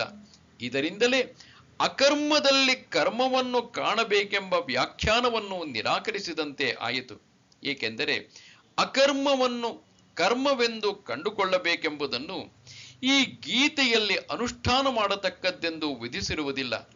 ನಿತ್ಯ ಕರ್ಮವನ್ನು ಮಾಡಬೇಕೆಂದು ಮಾತ್ರ ವಿಧಿಸಿರುತ್ತದೆ. ನಿತ್ಯ ಕರ್ಮವನ್ನು ಮಾಡದಿರುವುದರಿಂದ ಪ್ರತ್ಯವಾಯವಾಗುವುದೆಂದು ತಿಳಿಯುವುದರಿಂದ ಯಾವ ಫಲವೂ ಆಗುವಂತೆಯೇ ಇಲ್ಲ. ನಿತ್ಯ ಕರ್ಮವನ್ನು ಮಾಡದಿರುವುದನ್ನು ತಿಳಿದುಕೊಳ್ಳಬೇಕೆಂದು ಇಲ್ಲಿ ವಿಧಿಸಿರುವುದಿಲ್ಲ. ಕರ್ಮವನ್ನು ಅಕರ್ಮವೆಂದು ತಿಳಿಯುವ ತಪ್ಪು ತಿಳುವಳಿಕೆಯಿಂದ ಅಶುಭದಿಂದ ಬಿಡುಗಡೆಯಾಗುವುದು, ಬುದ್ಧಿವಂತನಾಗುವುದು, ಯೋಗಿಯಾಗುವುದು, ಎಲ್ಲ ಕರ್ಮಗಳನ್ನು ಮಾಡಿದಂತಾಗುವುದು ಮುಂತಾದ ಫಲವು ಉಂಟಾಗುವುದೆಂದಾಗಲಿ, ಈ ವಿಶೇಷಣಗಳಿಂದ ಜ್ಞಾನವನ್ನು ಹೊಗಳಿದೆ ಎಂದಾಗಲಿ ಹೇಳುವುದು ಹೊಂದುಗಡೆಯಾಗುವುದಿಲ್ಲ. ತಪ್ಪು ತಿಳುವಳಿಕೆಯೇ ನೇರಾಗಿ ಅಶುಭವಾಗಿರುತ್ತದೆ. ಹೀಗಿರುವಲ್ಲಿ ಅದರಿಂದ ಮತ್ತೊಂದು ಅಶುಭದಿಂದ ಬಿಡುಗಡೆಯಾಗುವುದು ಎಂಬುದು ಎಲ್ಲಿಂದ ಬಂತು? ಕತ್ತಲೆಯು ಕತ್ತಲೆಯನ್ನು ಕಳೆಯಲಾರದಷ್ಟೇ. ವೃತ್ತಿಕಾರರು ಹೇಳುವುದು ಹೀಗಿದೆ: ಕರ್ಮವನ್ನು ಅಕರ್ಮವೆಂದು ತಿಳಿಯುವುದಾಗಲಿ ಅಕರ್ಮವನ್ನು ಕರ್ಮವೆಂದು ತಿಳಿಯುವುದಾಗಲಿ ಮಿಥ್ಯಾ ಜ್ಞಾನವಲ್ಲ, ಫಲವಿರುವುದು ಇಲ್ಲದಿರುವುದು ಎಂಬ ನಿಮಿತ್ತದಿಂದ ಗೌಣ ಜ್ಞಾನವು ಎಂದಲ್ಲವೇ ನಾವು ವ್ಯಾಖ್ಯಾನ ಮಾಡಿರುವುದು. ಹೀಗೆ ವೃತ್ತಿಕಾರರು ಹೇಳಿದರೆ ಸಿದ್ಧಾಂತಿಯು ಅವರಿಗೆ ಪ್ರತ್ಯುತ್ತರಿಸುತ್ತಿರುವರು, ಹಾಗಲ್ಲ. ಏಕೆಂದರೆ ಕರ್ಮವು ಅಕರ್ಮವೆಂದು ತಿಳಿಯುವ ಗೌಣ ಜ್ಞಾನಕ್ಕಾದರೂ ಫಲವನ್ನು ಹೇಳಿರುವುದಿಲ್ಲ. ಹೇಳಿರುವುದನ್ನು ಬಿಟ್ಟು ಹೇಳದೇ ಇರುವುದನ್ನು ಕಲ್ಪಿಸುವುದರಿಂದ ಯಾವ ವಿಶೇಷವೂ ಆದಂತೆ ಕಂಡುಬರುವುದಿಲ್ಲ. ನಿತ್ಯ ಕರ್ಮಗಳಿಗೆ ಫಲವಿಲ್ಲ, ಅವುಗಳನ್ನು ಮಾಡದೇ ಇದ್ದರೆ ನರಕಕ್ಕೆ ಬೀಳಬೇಕಾಗುವುದು ಎಂದು ನೇರಾಗಿ ಅದೇ ಮಾತಿನಿಂದಲೇ ಈ ವಿಷಯವನ್ನು ಹೇಳಿಬಿಡಲು ಬಹುದಾಗಿದೆ. ಹೀಗಿರುವಲ್ಲಿ ಕರ್ಮದಲ್ಲಿ ಅಕರ್ಮವನ್ನು ಯಾವನು ಕಂಡುಕೊಳ್ಳುತ್ತಾನೋ ಎಂದು ಮತ್ತೊಬ್ಬರಿಗೆ ಭ್ರಾಂತಿಯುಂಟಾಗುವಂತೆ ಮೋಸದ ಮಾತಿನಿಂದ ಆಗಬೇಕಾದದ್ದೇನು? ಇಲ್ಲಿ ಹೀಗೆ ಭಗವಂತನು ವಿವರಿಸಿರುವುದರಿಂದ ಆತನು ಹೇಳಿರುವುದು ಜನರನ್ನು ಮರುಳುಗೊಳಿಸುವುದಕ್ಕೆಂದು ಸ್ಪಷ್ಟವಾಗಿ ಕಲ್ಪಿಸಿದಂತೆ ಆಗುವುದು. ಇದಲ್ಲದೆ ಇದು ವಕ್ರಗತಿಯಿಂದ ಹೇಳಿ ಕಾಪಾಡತಕ್ಕ ವಸ್ತುವು ಅಲ್ಲ, ಅಥವಾ ಬೇರೆ ಬೇರೆಯ ಮಾತಿನಿಂದ ಮತ್ತೆ ಮತ್ತೆ ಹೇಳಿದರೆ ಸುಲಭವಾಗಿ ತಿಳಿದೀತೆಂದು ಹೀಗೆ ಹೇಳಿರುತ್ತಾನೆ ಎನ್ನುವುದು ಸರಿಯಾಗುವುದಿಲ್ಲ. ಕರ್ಮಣ್ಯೇವಾಧಿಕಾರಸ್ಥೆ, ನಿನಗೆ ಕರ್ಮದಲ್ಲಿಯೇ ಅಧಿಕಾರವು ಎಂಬಲ್ಲಿ ಅತ್ಯಂತ ಸ್ಪಷ್ಟವಾಗಿ ಹೇಳಿಬಿಟ್ಟಿದೆಯಾದ್ದರಿಂದ ಅದನ್ನು ಮತ್ತೆ ಹೇಳಬೇಕಾದದ್ದೇನೂ ಇರುವುದಿಲ್ಲ. ಶಾಸ್ತ್ರದಲ್ಲಿ ಎಲ್ಲಿಯೇ ಆಗಲಿ ಯಾವುದನ್ನು ಮಾಡಬೇಕೋ ಅದನ್ನೇ ಹೊಗಳಿರುತ್ತದೆ, ಅದನ್ನೇ ತಿಳಿದುಕೊಳ್ಳಬೇಕೆಂದು ಹೇಳಿರುತ್ತದೆಯೇ ಹೊರತು ಯಾವ ಪ್ರಯೋಜನವೂ ಇಲ್ಲದ್ದನ್ನು ತಿಳಿದುಕೊಳ್ಳಬೇಕೆಂದು ಹೇಳಿರುವುದಿಲ್ಲ. ಆದರೆ ಮಿಥ್ಯಾ ಜ್ಞಾನವಾಗಲಿ ಅದರಿಂದ ಕಲ್ಪಿತವಾದ ವಸ್ತುವಿನ ಆಭಾಸವಾಗಲಿ ತಿಳಿದುಕೊಳ್ಳತಕ್ಕದ್ದಾಗಿರುವುದಿಲ್ಲ. ಇದಲ್ಲದೆ ನಿತ್ಯ ಕರ್ಮಗಳನ್ನು ಮಾಡದೇ ಇರುವುದೆಂಬ ಅಭಾವದಿಂದ ಪ್ರತ್ಯವಾಯವೆಂಬ ಭಾವವು ಹುಟ್ಟುವಂತೆಯೂ ಇಲ್ಲ. ಏಕೆಂದರೆ ಅಸತ್ತಿಗೆ ಹುಟ್ಟು ಇರುವುದಿಲ್ಲ ಎಂದು ಭಗವಂತನ ವಚನವಿದೆ. ಅಸತ್ತಿನಿಂದ ಸತ್ತು ಹೇಗೆ ಉಂಟಾದೀತು ಎಂದು ಶ್ರುತಿಯಲ್ಲಿ ಇಲ್ಲದ್ದರಿಂದ ಇರುವುದು ಉಂಟಾಗಲಾರದೆಂದು ತಿಳಿಸಿರುತ್ತದೆ. ಅಸತ್ತಿನಿಂದ ಸತ್ತು ಉಂಟಾಗುವುದೆಂದು ಹೇಳಿದರೆ ಅಸತ್ತೇ ಆಗ ಸತ್ತಾದೀತು, ಸತ್ತು ಆಗ ಅಸತ್ತಾದೀತು ಎಂದು ಹೇಳಿದಂತೆ ಆಗುವುದು. ಅದು ಯುಕ್ತವಲ್ಲ. ಏಕೆಂದರೆ ಅದು ಸಕಲ ಪ್ರಮಾಣಗಳಿಗೂ ವಿರೋಧವಾಗುವುದು. ಇದಲ್ಲದೆ ಶಾಸ್ತ್ರವು ನಿಷ್ಫಲವಾದ ಕರ್ಮವನ್ನು ವಿಧಿಸಲು ಸಾಧ್ಯವಿಲ್ಲ. ಏಕೆಂದರೆ ಕರ್ಮವು ದುಃಖ ರೂಪವಾಗಿರುತ್ತದೆ. ದುಃಖವನ್ನು ಯಾರೂ ಬುದ್ಧಿಪೂರ್ವಕವಾಗಿ ಮಾಡಿಕೊಳ್ಳುವ ಹಾಗಿಲ್ಲವಾದ್ದರಿಂದಲೂ ಅದನ್ನು ಮಾಡದೇ ಇದ್ದರೆ ನರಕ ಪಾತವೇ ಆಗುವುದೆಂದು ನೀವು ಅಂಗೀಕರಿಸಿರುವುದರಿಂದಲೂ ಅದನ್ನು ಮಾಡಿದರೂ ಮಾಡದೆ ಬಿಟ್ಟರೂ ಎರಡೂ ಬಗೆಯಿಂದಲೂ ಅನರ್ಥವೇ ಆಗುವುದರಿಂದ ಶಾಸ್ತ್ರವು ನಿಷ್ಫಲವೆಂದು ಕಲ್ಪಿಸಿದಂತೆ ಆಗುವುದು. ಮತ್ತು ನಿತ್ಯ ಕರ್ಮಕ್ಕೆ ಫಲವಿಲ್ಲವೆಂದು ಒಪ್ಪಿ ಅದರಿಂದ ಮೋಕ್ಷವೆಂಬ ಫಲವಾಗುವುದೆಂದು ಹೇಳಿದರೆ ಅದು ನಿಮ್ಮ ಅಂಗೀಕಾರಕ್ಕೂ ವಿರುದ್ಧವಾಗುವುದು. ಅಂತಿಮವಾಗಿ ಉಪಸಂಹಾರ ಮಾಡುತ್ತಾ, ಆದ್ದರಿಂದ ಕರ್ಮಣ್ಯ ಕರ್ಮಯಃ, ಯಾವನು ಕರ್ಮದಲ್ಲಿ ಅಕರ್ಮವನ್ನು ಕಾಣುವನೋ ಎಂದು ಮುಂತಾಗಿರುವ ಈ ಶ್ಲೋಕಕ್ಕೆ ಹೇಗೆ ವಾಕ್ಯವಿದೆಯೋ ಹಾಗೆಯೇ ಅರ್ಥವು. ಆದ್ದರಿಂದ ಈ ಶ್ಲೋಕಕ್ಕೆ ನಾವು ಹಾಗೆಯೇ ವ್ಯಾಖ್ಯಾನ ಮಾಡಿರುತ್ತೇವೆ. ಜ್ಞಾನಿಗೆ ಯಾವ ಕರ್ಮದ ಬಂಧವೂ ಇಲ್ಲ. ಈ ಮೂಲಕವೇ ಶಂಕರರು ಅಕರ್ಮವನ್ನು ನಿರೂಪಿಸಲು ಹೊರಟಿರುವರು. ಈ ಕರ್ಮಾದಿಯಲ್ಲಿ ಅಕರ್ಮಾದಿಯನ್ನು ಕಂಡುಕೊಳ್ಳುವ ತಿಳುವಳಿಕೆಯನ್ನು ಈ ಶ್ಲೋಕದಲ್ಲಿ ಭಗವಂತನು ಹೊಗಳಿರುತ್ತಾನೆ. ಯಸ್ಯ ಸರ್ವೇ ಸಮಾರಂಭಾಃ ಕಾಮ ಸಂಕಲ್ಪವರ್ಜಿತಾಃ ಜ್ಞಾನಾಗ್ನಿದಗ್ಧ ಕರ್ಮಾಣಂ ತಮಾಹುಃ ಪಂಡಿತಂ ಬುಧಾಃ. ಯಾವಾತನ ಸಮಾರಂಭಗಳೆಲ್ಲ ಕಾಮ ಸಂಕಲ್ಪವಿಲ್ಲದವುಗಳಾಗಿರುವವೋ, ಜ್ಞಾನಾಗ್ನಿಯಿಂದ ಸುಟ್ಟ ಕರ್ಮಗಳುಳ್ಳ ಆತನನ್ನು ಬುದ್ಧರು ಪಂಡಿತನೆಂದು ಕರೆಯುವರು. ಮೇಲೆ ಹೇಳಿದಂತೆ ಕರ್ಮದಲ್ಲಿ ಅಕರ್ಮವನ್ನು ಅಕರ್ಮದಲ್ಲಿ ಕರ್ಮವನ್ನು ಕಾಣುವ ಯಾವಾತನ ಅಂದರೆ ಎಲ್ಲ ಎಷ್ಟಿವೆಯೋ ಅಷ್ಟು ಸಮಾರಂಭಗಳು ಪ್ರಾರಂಭಿಸಲ್ಪಡುವುದರಿಂದ ಕರ್ಮಗಳಿಗೆ ಸಮಾರಂಭಗಳು ಎಂದು ಹೆಸರು. ಆ ಕರ್ಮಗಳು ಕಾಮ ಸಂಕಲ್ಪವಿಲ್ಲದವುಗಳಾಗಿರುವವೋ, ಕಾಮಗಳಾಗಲಿ ಅವುಗಳಿಗೆ ಕಾರಣವಾಗಿರುವ ಸಂಕಲ್ಪಗಳಾಗಲಿ ಇಲ್ಲದೆ ಇರುವವೋ, ಸುಮ್ಮನೆ ಫಲವಿಲ್ಲದ ವ್ಯಾಪಾರ ಮಾತ್ರವಾಗಿ ಮಾಡಲ್ಪಡುತ್ತಿರುವವೋ, ತಾನು ಪ್ರವೃತ್ತಿ ಧರ್ಮವನ್ನು ಮಾಡುತ್ತಿದ್ದರೆ ಲೋಕ ಸಂಗ್ರಹಕ್ಕಾಗಿ ನಿವೃತ್ತಿ ಧರ್ಮವನ್ನು ಅನುಸರಿಸಿದರೆ ಬದುಕಿರುವ ಮಟ್ಟಿಗೆ ಬೇಕಾದವು ಎಂಬ ಕಾರಣದಿಂದ ಯಾವನು ಕರ್ಮವನ್ನು ಮಾಡುತ್ತಿರುವನು, ಅಂಥ ಜ್ಞಾನಾಗ್ನಿಯಿಂದ ಸುಟ್ಟ ಕರ್ಮಗಳುಳ್ಳ, ಅಂದರೆ ಮೇಲೆ ಹೇಳಿರುವಂತೆ ಕರ್ಮದಲ್ಲಿ ಅಕರ್ಮವನ್ನು ಕಾಣುವುದೇ ಮುಂತಾದ ತಿಳುವಳಿಕೆಯು ಜ್ಞಾನವು. ಅದೇ ಅಗ್ನಿಯು. ಆ ಜ್ಞಾನಾಗ್ನಿಯಿಂದ ಯಾವ ಪುಣ್ಯ ಅಪುಣ್ಯ ರೂಪವಾದ ಕರ್ಮಗಳು ಸುಟ್ಟು ಹೋಗಿರುವವೋ ಅಂಥವನನ್ನು ನಿಜವಾದ ಪಂಡಿತನೆಂದು ಬುದ್ಧರು, ಎಂದರೆ ಬ್ರಹ್ಮಜ್ಞಾನಿಗಳು ಹೇಳುತ್ತಾರೆ. ಯಾವನಾದರೆ ಕರ್ಮದಲ್ಲಿ ಅಕರ್ಮವನ್ನು ನೋಡುವುದೇ ಮುಂತಾದ ಜ್ಞಾನವುಳ್ಳವನೋ ಆತನು ಹೀಗೆ ಅಕರ್ಮವೇ ಮುಂತಾದದ್ದನ್ನು ಕಾಣುವುದರಿಂದಲೇ ನಿಷ್ಕರ್ಮನಾಗಿ ಸನ್ಯಾಸಿಯಾಗಿ ಬದುಕಿರುವ ಮಟ್ಟಿಗೆ ಬೇಕಾದ ಕೆಲಸವನ್ನು ಮಾಡುತ್ತಿರುವನು. ಈ ವಿವೇಕ ಉಂಟಾಗುವ ಮೊದಲು ಕರ್ಮದಲ್ಲಿ ತೊಡಗಿದ್ದನಾದರೂ ಇನ್ನು ಮುಂದೆ ಕರ್ಮದಲ್ಲಿ ತೊಡಗುವುದಿಲ್ಲ. ಆದರೆ ಕರ್ಮವನ್ನು ಪ್ರಾರಂಭಿಸಿದವನಾದ ಬಳಿಕ ಯಾವನಿಗೆ ಆತ್ಮನ ವಿಷಯವಾದ ಸರಿಯಾದ ಜ್ಞಾನವು ಉಂಟಾಗುವುದೋ ಅವನಿಗೆ ಯಾವ ಕರ್ಮದಲ್ಲಿಯೂ ಯಾವ ಪ್ರಯೋಜನವೂ ತೋರುವುದಿಲ್ಲವಾದ್ದರಿಂದ ಕರ್ಮವನ್ನು ಅದರ ಸಾಧನಗಳನ್ನು ಅವನು ಬಿಟ್ಟೇ ಬಿಡುತ್ತಾನೆ. ಅವನಿಗೆ ಯಾವುದಾದರೊಂದು ಕಾರಣದಿಂದ ಕರ್ಮವನ್ನು ಬಿಡುವುದಕ್ಕೆ ಆಗದೇ ಇದ್ದರೆ ಕರ್ಮದಲ್ಲಿಯೂ ಅದರ ಫಲದಲ್ಲಿಯೂ ಸಂಘವಿಲ್ಲದ್ದರಿಂದ ತನಗೆ ಯಾವ ಪ್ರಯೋಜನವೂ ಇಲ್ಲವಾಗಿ ಲೋಕ ಸಂಗ್ರಹಕ್ಕಾಗಿ ಹಿಂದಿನಂತೆಯೇ ಕರ್ಮದಲ್ಲಿ ಅವನು ತೊಡಗಿದ್ದರೂ ನಿಜವಾಗಿ ಅವನು ಏನನ್ನು ಮಾಡುತ್ತಿರುವುದಿಲ್ಲ. ಜ್ಞಾನವೆಂಬ ಬೆಂಕಿಯಿಂದ ಸುಟ್ಟು ಹೋಗಿರುವ ಕರ್ಮ ಉಳ್ಳವನಾದ್ದರಿಂದ ಅವನ ಕರ್ಮವು ಅಕರ್ಮವೇ ಆಗಿರುತ್ತದೆ ಎಂಬ ವಿಷಯವನ್ನು ತಿಳಿಸುವುದಕ್ಕಾಗಿ ಭಗವಂತನು ಈ ಮುಂದಿನ ಮಾತನ್ನು ಆಡಿರುತ್ತಾನೆ. ತ್ಯಕ್ತ್ವಾ ಕರ್ಮ ಫಲಾಸಂಗಂ ನಿತ್ಯತೃಪ್ತೋ ನಿರಾಶ್ರಯಃ ಕರ್ಮಣ್ಯಭಿಪ್ರವತ್ತೋಪಿ ನೈವ ಕಿಂಚಿತ್ ಕರೋತಿ ಸಹ. ಕರ್ಮ ಫಲ ಸಂಘವನ್ನು ಬಿಟ್ಟು ನಿತ್ಯ ತೃಪ್ತನಾಗಿ ನಿರಾಶ್ರಯನಾಗಿರುವ ಆತನು ಕರ್ಮದಲ್ಲಿ ತೊಡಗಿದ್ದರೂ ನಿಜವಾಗಿಯೂ ಅವನು ಏನೂ ಮಾಡುತ್ತಿರುವುದಿಲ್ಲ. ಕರ್ಮಗಳಲ್ಲಿ ಅಭಿಮಾನವನ್ನು, ಫಲದಲ್ಲಿ ಆಸಕ್ತಿಯನ್ನು ಮೇಲೆ ಹೇಳಿದ ಜ್ಞಾನದಿಂದ ಬಿಟ್ಟು ನಿತ್ಯ ತೃಪ್ತನಾಗಿ, ಎಂದರೆ ವಿಷಯಗಳಲ್ಲಿ ಯಾವ ಆಶೆಯೂ ಇಲ್ಲದೆ ಎಂದರ್ಥ. ನಿರಾಶ್ರಯನಾಗಿ ಎಂದರೆ ಆಶ್ರಯವಿಲ್ಲದವನಾಗಿ.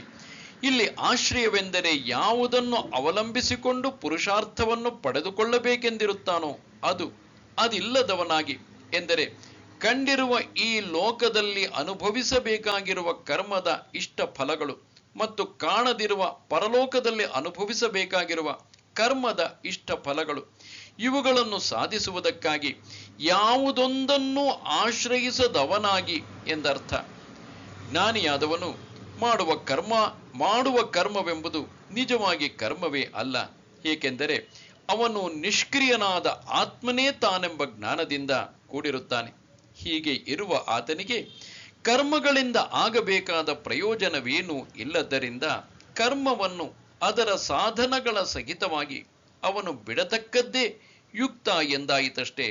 ಆದರೆ ಏನೋ ಕಾರಣದಿಂದ ಆ ಕರ್ಮವನ್ನು ಮಾಡುವ ಆಶ್ರಮವನ್ನು ಬಿಟ್ಟು ಹೋಗುವುದಕ್ಕೆ ಆಗದೇ ಇರುವಾಗ ಲೋಕ ಸಂಗ್ರಹವನ್ನು ಮಾಡಬೇಕೆಂಬ ಇಚ್ಛೆಯಿಂದಾಗಲಿ ಶಿಷ್ಟರ ನಿಂದೆಯನ್ನು ಪರಿಹರಿಸಿಕೊಳ್ಳುವುದಕ್ಕಾಗಲಿ ಮೊದಲಿನಂತೆ ಕರ್ಮದಲ್ಲಿ ತೊಡಗಿದ್ದರೂ, ಅಂದರೆ ಆ ವ್ಯಕ್ತಿ ಯಾವ ಆಶ್ರಮ ವರ್ಣದಲ್ಲಿ ಇರುವನೋ ಅದಕ್ಕೆ ತಕ್ಕಂತೆ ಕರ್ಮದಲ್ಲಿ ತೊಡಗಿದ್ದರೂ ನಿಷ್ಕ್ರಿಯನಾದ ಆತ್ಮನೇ ತಾನೆಂಬ ಜ್ಞಾನದಿಂದ ಕೂಡಿರುವುದರಿಂದ ಅವನು ನಿಜವಾಗಿ ಯಾವುದೊಂದು ಕರ್ಮವನ್ನು ಮಾಡುತ್ತಿರುವುದಿಲ್ಲ.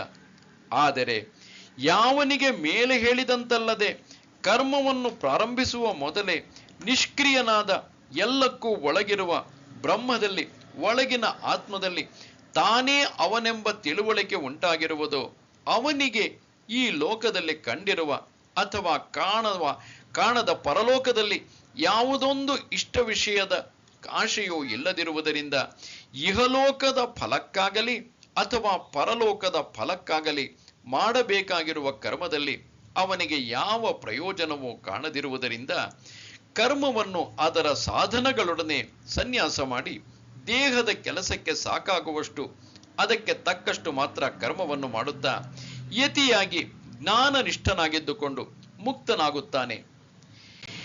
ಈ ವಿಷಯವನ್ನು ತಿಳಿಸುವುದಕ್ಕೆಂದೇ ಭಗವಂತನು ಮುಂದಿನ ಮಾತನ್ನು ಆಡಿರುತ್ತಾನೆ. ನಿರಾಶೇರ್ಯತ ಚಿತ್ತಾತ್ಮ ತ್ಯಕ್ತ ಸರ್ವ ಪರಿಗ್ರಹ ಶಾರೀರಂ ಕೇವಲಂ ಕರ್ಮ ಕುರ್ವನ್ನಾಪ್ನೋತಿ ಕಿಲ್ಬಿಷಂ. ಆಶೆ ಇಲ್ಲದವನಾಗಿ ಚಿತ್ತಾತ್ಮಗಳನ್ನು ಬಿಗಿ ಹಿಡಿದುಕೊಂಡು ಸರ್ವ ಪರಿಗ್ರಹವನ್ನು ಬಿಟ್ಟು ಕೇವಲ ಶಾರೀರ ಕರ್ಮವನ್ನು ಮಾಡುತ್ತಿರುವವನಿಗೆ ಯಾವ ಕಿಲ್ಬಿಷವೂ ಬಂದೊದಗುವುದಿಲ್ಲ. ಇಲ್ಲಿ ನಿರಾಶೆಯಾಗಿ ಎಂದರೆ ಯಾವನನ್ನು ಆಶೆಗಳೆಲ್ಲ ಬಿಟ್ಟು ತೊಲಗಿರುವವೋ ಅವನು ನಿರಾಶೆಯು. ಅಂಥವನಾಗಿ ಯತಚಿತ್ತಾತ್ಮನಾಗಿ, ಚಿತ್ತವೆಂದರೆ ಅಂತಃಕರಣವು, ಆತ್ಮವೆಂದರೆ ಹೊರಗಿನ ದೇಹೇಂದ್ರಿಯಗಳ ಗುಂಪು, ಅವುಗಳೆರಡೂ ಯಾವನಿಂದ ಯತವಾಗಿರುವವೋ ಅಂದರೆ ಬಿಗಿ ಹಿಡಿಯಲ್ಪಟ್ಟಿರುವವೋ ಅವನು ಯತಚಿತ್ತಾತ್ಮನು. ಅಂಥವನಾಗಿ ತ್ಯಕ್ತ ಸರ್ವ ಪರಿಗ್ರಹನಾಗಿ ತನ್ನದೆಂಬುದೆಲ್ಲವನ್ನೂ ಬಿಟ್ಟವನು ತ್ಯಕ್ತ ಸರ್ವ ಪರಿಗ್ರಹನು. ಅಂಥವನಾಗಿ ಹೀಗೆ ಶಾರೀರ ಕರ್ಮವನ್ನು ಎಂದರೆ ಶರೀರವು ಇದ್ದುಕೊಂಡಿರುವ ಮಟ್ಟಿಗೆ ಬೇಕಾಗಿರುವ ಕೇವಲ ಕರ್ಮವನ್ನು ಎಂದರೆ ಅದರಲ್ಲಿಯೂ ತನ್ನದೆಂಬ ಅಭಿಮಾನರಹಿತವಾದ ಕರ್ಮವನ್ನು ಮಾಡುತ್ತಿರುವವನು ಕಿಲ್ಬಿಷವನ್ನು ಎಂದರೆ ಅನಿಷ್ಟ ರೂಪವಾದ ಪಾಪವನ್ನಾಗಲಿ ಧರ್ಮವನ್ನಾಗಲಿ ಹೊಂದುವುದಿಲ್ಲ ಎಂದರ್ಥ. ಮುಮುಕ್ಷುವಾದವನಿಗೆ ಧರ್ಮವೂ ಕಿಲ್ಬಿಷವೇ, ಏಕೆಂದರೆ ಅದೂ ಕೂಡ ಬಂಧವನ್ನು ಉಂಟು ಮಾಡುತ್ತದೆ. ಆದ್ದರಿಂದ ಅವನು ಈ ಎರಡರಿಂದಲೂ ಮುಕ್ತನಾಗುತ್ತಾನೆ, ಅಂದರೆ ಸಂಸಾರದಿಂದಲೇ ಬಿಡುಗಡೆಯನ್ನು ಹೊಂದುತ್ತಾನೆ ಎಂದರ್ಥ. ಇನ್ನು ಶಾರೀರ ಕರ್ಮದ ವಿಷಯಕ್ಕೆ ಉಂಟಾಗಿರುವ ಚರ್ಚೆ, ಕೆಲವು ಶಂಕೆಗಳು ಹೀಗಿವೆ. ಶಾರೀರಂ ಕೇವಲಂ ಕರ್ಮ ಎಂಬಲ್ಲಿ ಶರೀರದಿಂದ ಮಾಡುವ ಕರ್ಮವೆಂದು ಅಭಿಪ್ರಾಯವೋ ಅಥವಾ ಶರೀರವು ಇದ್ದುಕೊಂಡಿರುವ ಮಟ್ಟಿಗೆ ಬೇಕಾದ ಕರ್ಮವೆಂದು ಅಭಿಪ್ರಾಯವೋ? ಇದನ್ನು ಎಲ್ಲಿ ವಿಚಾರಿಸಬೇಕಾದದ್ದು ಅವಶ್ಯ. ಇಲ್ಲಿರುವ ಪ್ರಶ್ನೆ, ಶರೀರದಿಂದ ಮಾಡುವ ಕರ್ಮವೇ ಶಾರೀರ ಕರ್ಮ ಎಂದರೇನು? ಶರೀರವು ಇದ್ದುಕೊಂಡಿರುವ ಮಟ್ಟಿಗೆ ಬೇಕಾದ ಕರ್ಮವು ಶಾರೀರವೆಂದಾದರೇನು? ಉತ್ತರ ಹೇಳುತ್ತೇನೆ ಕೇಳಿ. ಶರೀರದಿಂದ ಮಾಡುವ ಕರ್ಮವೇ ಶಾರೀರವು ಎಂದು ಇಲ್ಲಿ ಅಭಿಪ್ರಾಯವೆಂದರೆ, ಆಗ ಕಂಡ ಮತ್ತು ಕಾಣದ, ಅಂದರೆ ಕಾಣುತ್ತಿರುವುದು ಇಹ, ಕಾಣದೇ ಇರುವುದು ಪರಲೋಕ, ಇಹ ಪರಲೋಕಗಳ ಫಲವನ್ನು ಕೊಡುವ ಪ್ರತಿಷಿದ್ಧ ಕರ್ಮವನ್ನೂ ಕೂಡ ಮಾಡಿದರೆ ಯಾವ ಕಿಲ್ಬಿಷವೋ ಆಗುವುದಿಲ್ಲವೆಂದು ಹೇಳಿದಂತಾಗುವುದರಿಂದ ವಿರುದ್ಧವಾದ ಮಾತನ್ನು ಹೇಳಿದಂತೆ ಆಗುವುದು. ಶಾಸ್ತ್ರದಲ್ಲಿ ಹೇಳಿರುವ ದೃಷ್ಟಾದೃಷ್ಟ ಅಂದರೆ ಕಣ್ಣಿಗೆ ಕಾಣುವ ಕಾಣದೇ ಇರುವ ಫಲಗಳುಳ್ಳ ಕರ್ಮವನ್ನು ಶರೀರದಿಂದ ಮಾಡಿದರೆ ಕಿಲ್ಬಿಷವಾಗುವುದಿಲ್ಲ ಎಂದು ಅರ್ಥವನ್ನು ಮಾಡಿದರೆ ಒದಗದೇ ಇದ್ದದ್ದನ್ನು ಪ್ರತಿಷೇಧ ಮಾಡಿದಂತಾಗುವುದು. ಶಾರೀರ ಕರ್ಮವನ್ನು ಮಾಡಿದರೆ ಎಂದು ಶಾರೀರವೆಂಬ ವಿಶೇಷಣವನ್ನು ಹಾಕಿರುವುದರಿಂದಲೂ ಬರಿಯ ಕರ್ಮವನ್ನು ಎಂದು ಪ್ರಯೋಗ ಮಾಡಿರುವುದರಿಂದಲೂ ವಾಕು ಮನಸ್ಸು ಇವುಗಳಿಂದ ಆಗುವ ವಿಹಿತ ಪ್ರತಿಷಿದ್ಧವಾಗಿರುವ ಧರ್ಮ ಅಧರ್ಮಗಳೆಂಬ ಹೆಸರಿನ ಕರ್ಮವನ್ನು ಮಾಡಿದರೆ ಪಾಪ ಉಂಟಾಗುವುದೆಂದು ಹೇಳಿದಂತೆ ಆಗುವುದು. ಆಗಲೂ ವಾಕು ಮನಸ್ಸು ಇವುಗಳಿಂದ ಶಾಸ್ತ್ರ ವಿಹಿತ ಕರ್ಮವನ್ನು ಮಾಡಿದರೆ ಕಿಲ್ಬಿಷವಾಗುವುದೆಂದು ಹೇಳುವ ಭಾಗವು ವಿರುದ್ಧವಾಗುವುದು. ಪ್ರತಿಷಿದ್ಧ ಕರ್ಮವನ್ನು ಮಾಡಿದರೆ ಕಿಲ್ಬಿಷವಾಗುವುದೆಂದು ಹೇಳುವ ಭಾಗದಲ್ಲಿಯೂ ಇದ್ದದ್ದನ್ನೇ ಹೇಳಿದಂತಾಗಿ ವಾಕ್ಯವು ವ್ಯರ್ಥವಾಗುವುದು. ಹೀಗಿಲ್ಲದೆ ಶಾರೀರ ಕರ್ಮವೆಂದರೆ ಶರೀರವು ಇದ್ದುಕೊಂಡಿರುವ ಮಟ್ಟಿಗೆ ಬೇಕಾಗಿರುವ ಕರ್ಮವೇ ಶಾರೀರ ಕರ್ಮವೆಂಬ ಅಭಿಪ್ರಾಯವನ್ನು ಇಟ್ಟುಕೊಂಡರೆ ಈ ಲೋಕ ಪರಲೋಕಗಳಲ್ಲಿ ಫಲವನ್ನು ಕೊಡುವ ಶಾಸ್ತ್ರದಲ್ಲಿ ವಿಧಿಸಿರುವುದರಿಂದ ಅಥವಾ ಪ್ರತಿಷೇಧ ಮಾಡಿರುವುದರಿಂದ ತಿಳಿಯಬರುವ ಶರೀರ ವಾಕು ಮನಸ್ಸು ಇವುಗಳಿಂದ ಮಾಡತಕ್ಕ ಬೇರೆ ಯಾವ ಕರ್ಮವನ್ನೂ ಮಾಡದೆ ಅದೇ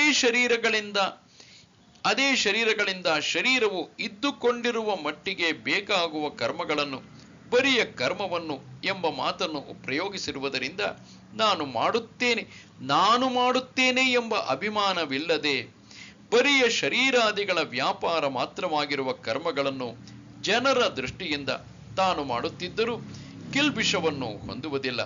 ಹೀಗಿರುವವನಿಗೆ ಪಾಪವೆಂಬ ಹೆಸರಿನ ಕಿಲ್ಬಿಷವು ಬಂದೊದಗುವ ಸಂಭವವೇ ಇಲ್ಲವಾದ್ದರಿಂದ ಕಿಲ್ಬಿಷವನ್ನು ಹೊಂದುವುದಿಲ್ಲ ಎಂದರೆ ಸಂಸಾರವನ್ನು ಹೊಂದುವುದಿಲ್ಲ ಎಂದರ್ಥವಾಗುವುದು. ಜ್ಞಾನಾಗ್ನಿಯಿಂದ ಸರ್ವ ಕರ್ಮಗಳನ್ನು ಸುಟ್ಟುಕೊಂಡಿರುವುದರಿಂದ ಯಾವ ಅಡ್ಡಿಯೂ ಇಲ್ಲದೆ ಮುಕ್ತನಾಗಿಯೇ ತೀರುತ್ತಾನೆ ಎಂದು ಹಿಂದೆ ಅಂದರೆ 4ನೇ ಅಧ್ಯಾಯದ 19ನೇ ಶ್ಲೋಕದಲ್ಲಿ ಹೇಳಿದಂತೆ ಹೇಳಿದ ಸರಿಯಾದ ಜ್ಞಾನದ ಫಲವನ್ನು ಇಲ್ಲಿ ಸುಮ್ಮನೆ ಅನುವಾದವಾಗಿ ಹೇಳಿದೆ ಎಂದು ತಿಳಿಯಬೇಕು. ಶಾರೀರಂ ಕೇವಲಂ ಕರ್ಮ ಎಂಬುದಕ್ಕೆ ಹೀಗೆ ಅರ್ಥವನ್ನು ಮಾಡಿಕೊಂಡರೆ ಯಾವ ದೋಷವೂ ಉಂಟಾಗುವುದಿಲ್ಲ. ತನ್ನದೆಂಬುದೆಲ್ಲವನ್ನೂ ಬಿಟ್ಟಿರುವ ಯತಿಗೆ ಶರೀರವನ್ನು ಕಾಪಾಡಿಕೊಳ್ಳುವುದಕ್ಕೆ ಬೇಕಾದ ಅನ್ನವೇ ಮುಂತಾದದ್ದು ಕೂಡ ತನ್ನದಾಗಿ ಇರುವುದಿಲ್ಲವಾಗಿ ಯಾಚನೆಯೇ ಮುಂತಾದದ್ದರಿಂದ ಶರೀರವನ್ನು ಕಾಪಾಡಿಕೊಳ್ಳಬೇಕು ಎಂದಾಯಿತು. ಶರೀರವಿರುವುದಕ್ಕೆ ಅವಶ್ಯವಾದ ಈ ಅನ್ನಾದಿಗಳನ್ನು ಪಡೆಯುವುದಕ್ಕೆ ಶಾಸ್ತ್ರದಲ್ಲಿ ಅಯಾಚಿತ ಮಸಂಕ್ಲಪ್ತ ಮುಪಪನ್ನಂ ಯದೃಚ್ಛಯ, ತಾನು ಬೇಡದೇ ಇದ್ದದ್ದು, ಮೊದಲು ಗೊತ್ತು ಮಾಡಿಕೊಳ್ಳದೇ ಇದ್ದದ್ದು, ತಾನೇ ಒದಗಿ ಬಂದದ್ದು ಮುಂತಾದ ವಚನದಲ್ಲಿ ಯತಿಗೆ ಅದು ಆಗಬಹುದೆಂದು ಹೇಳಿರುವ ದ್ವಾರವನ್ನು ಹೊರಪಡಿಸಬೇಕೆಂದು ಭಗವಂತನು ಈ ಮಾತನ್ನು ಆಡಿರುತ್ತಾನೆ. ಯದೃಚ್ಛಾಲಾಭ ಸಂತುಷ್ಟ ದ್ವಂದ್ವಾತೀತೋ ವಿಮತ್ಸರಃ ಸಮಸಿದ್ಧಾವಸಿದ್ಧೌ ಚ ಕೃತ್ವಾಪಿ ನ ನಿಬಧ್ಯತೆ.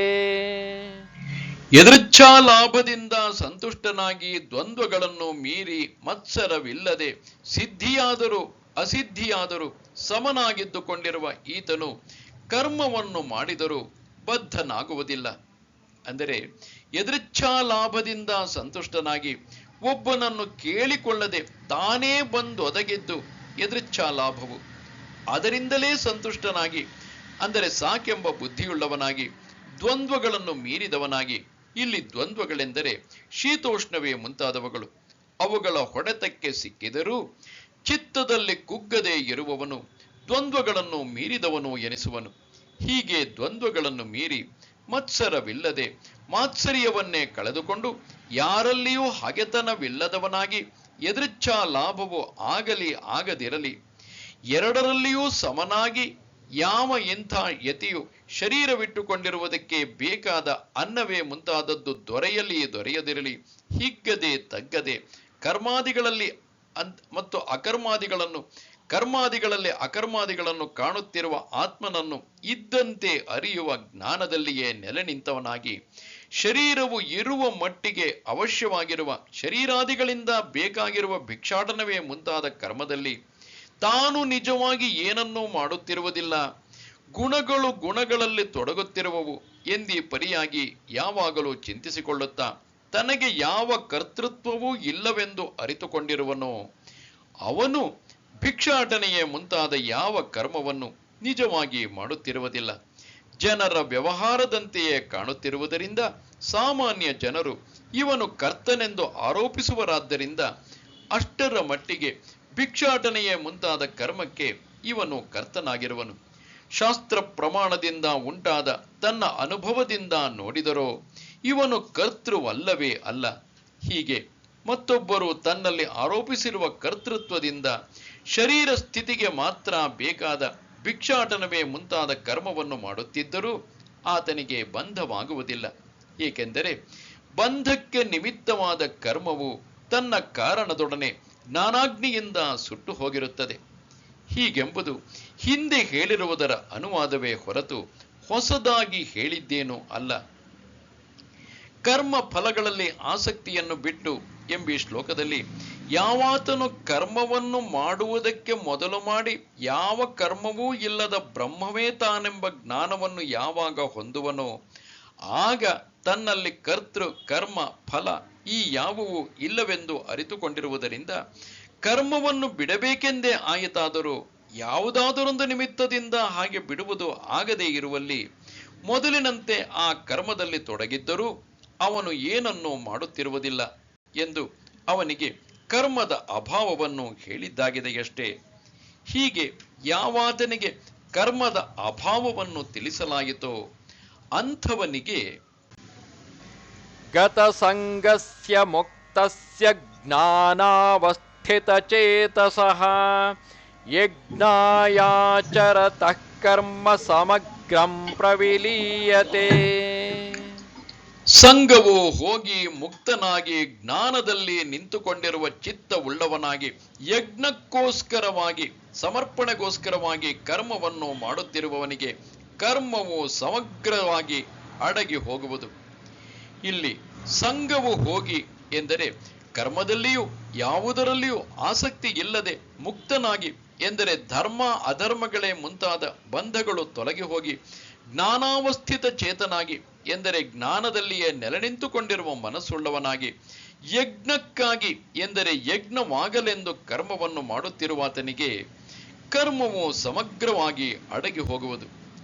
ಅಗ್ರ ಎಂದರೆ ಫಲವು ಅದರೊಡನೆ ಸೇರಿ ಎಂದರೆ ಫಲ ಸಹಿತವಾಗಿ ಆ ಕರ್ಮವು ನಾಶವಾಗುವುದು ಎಂದು ಅರ್ಥ.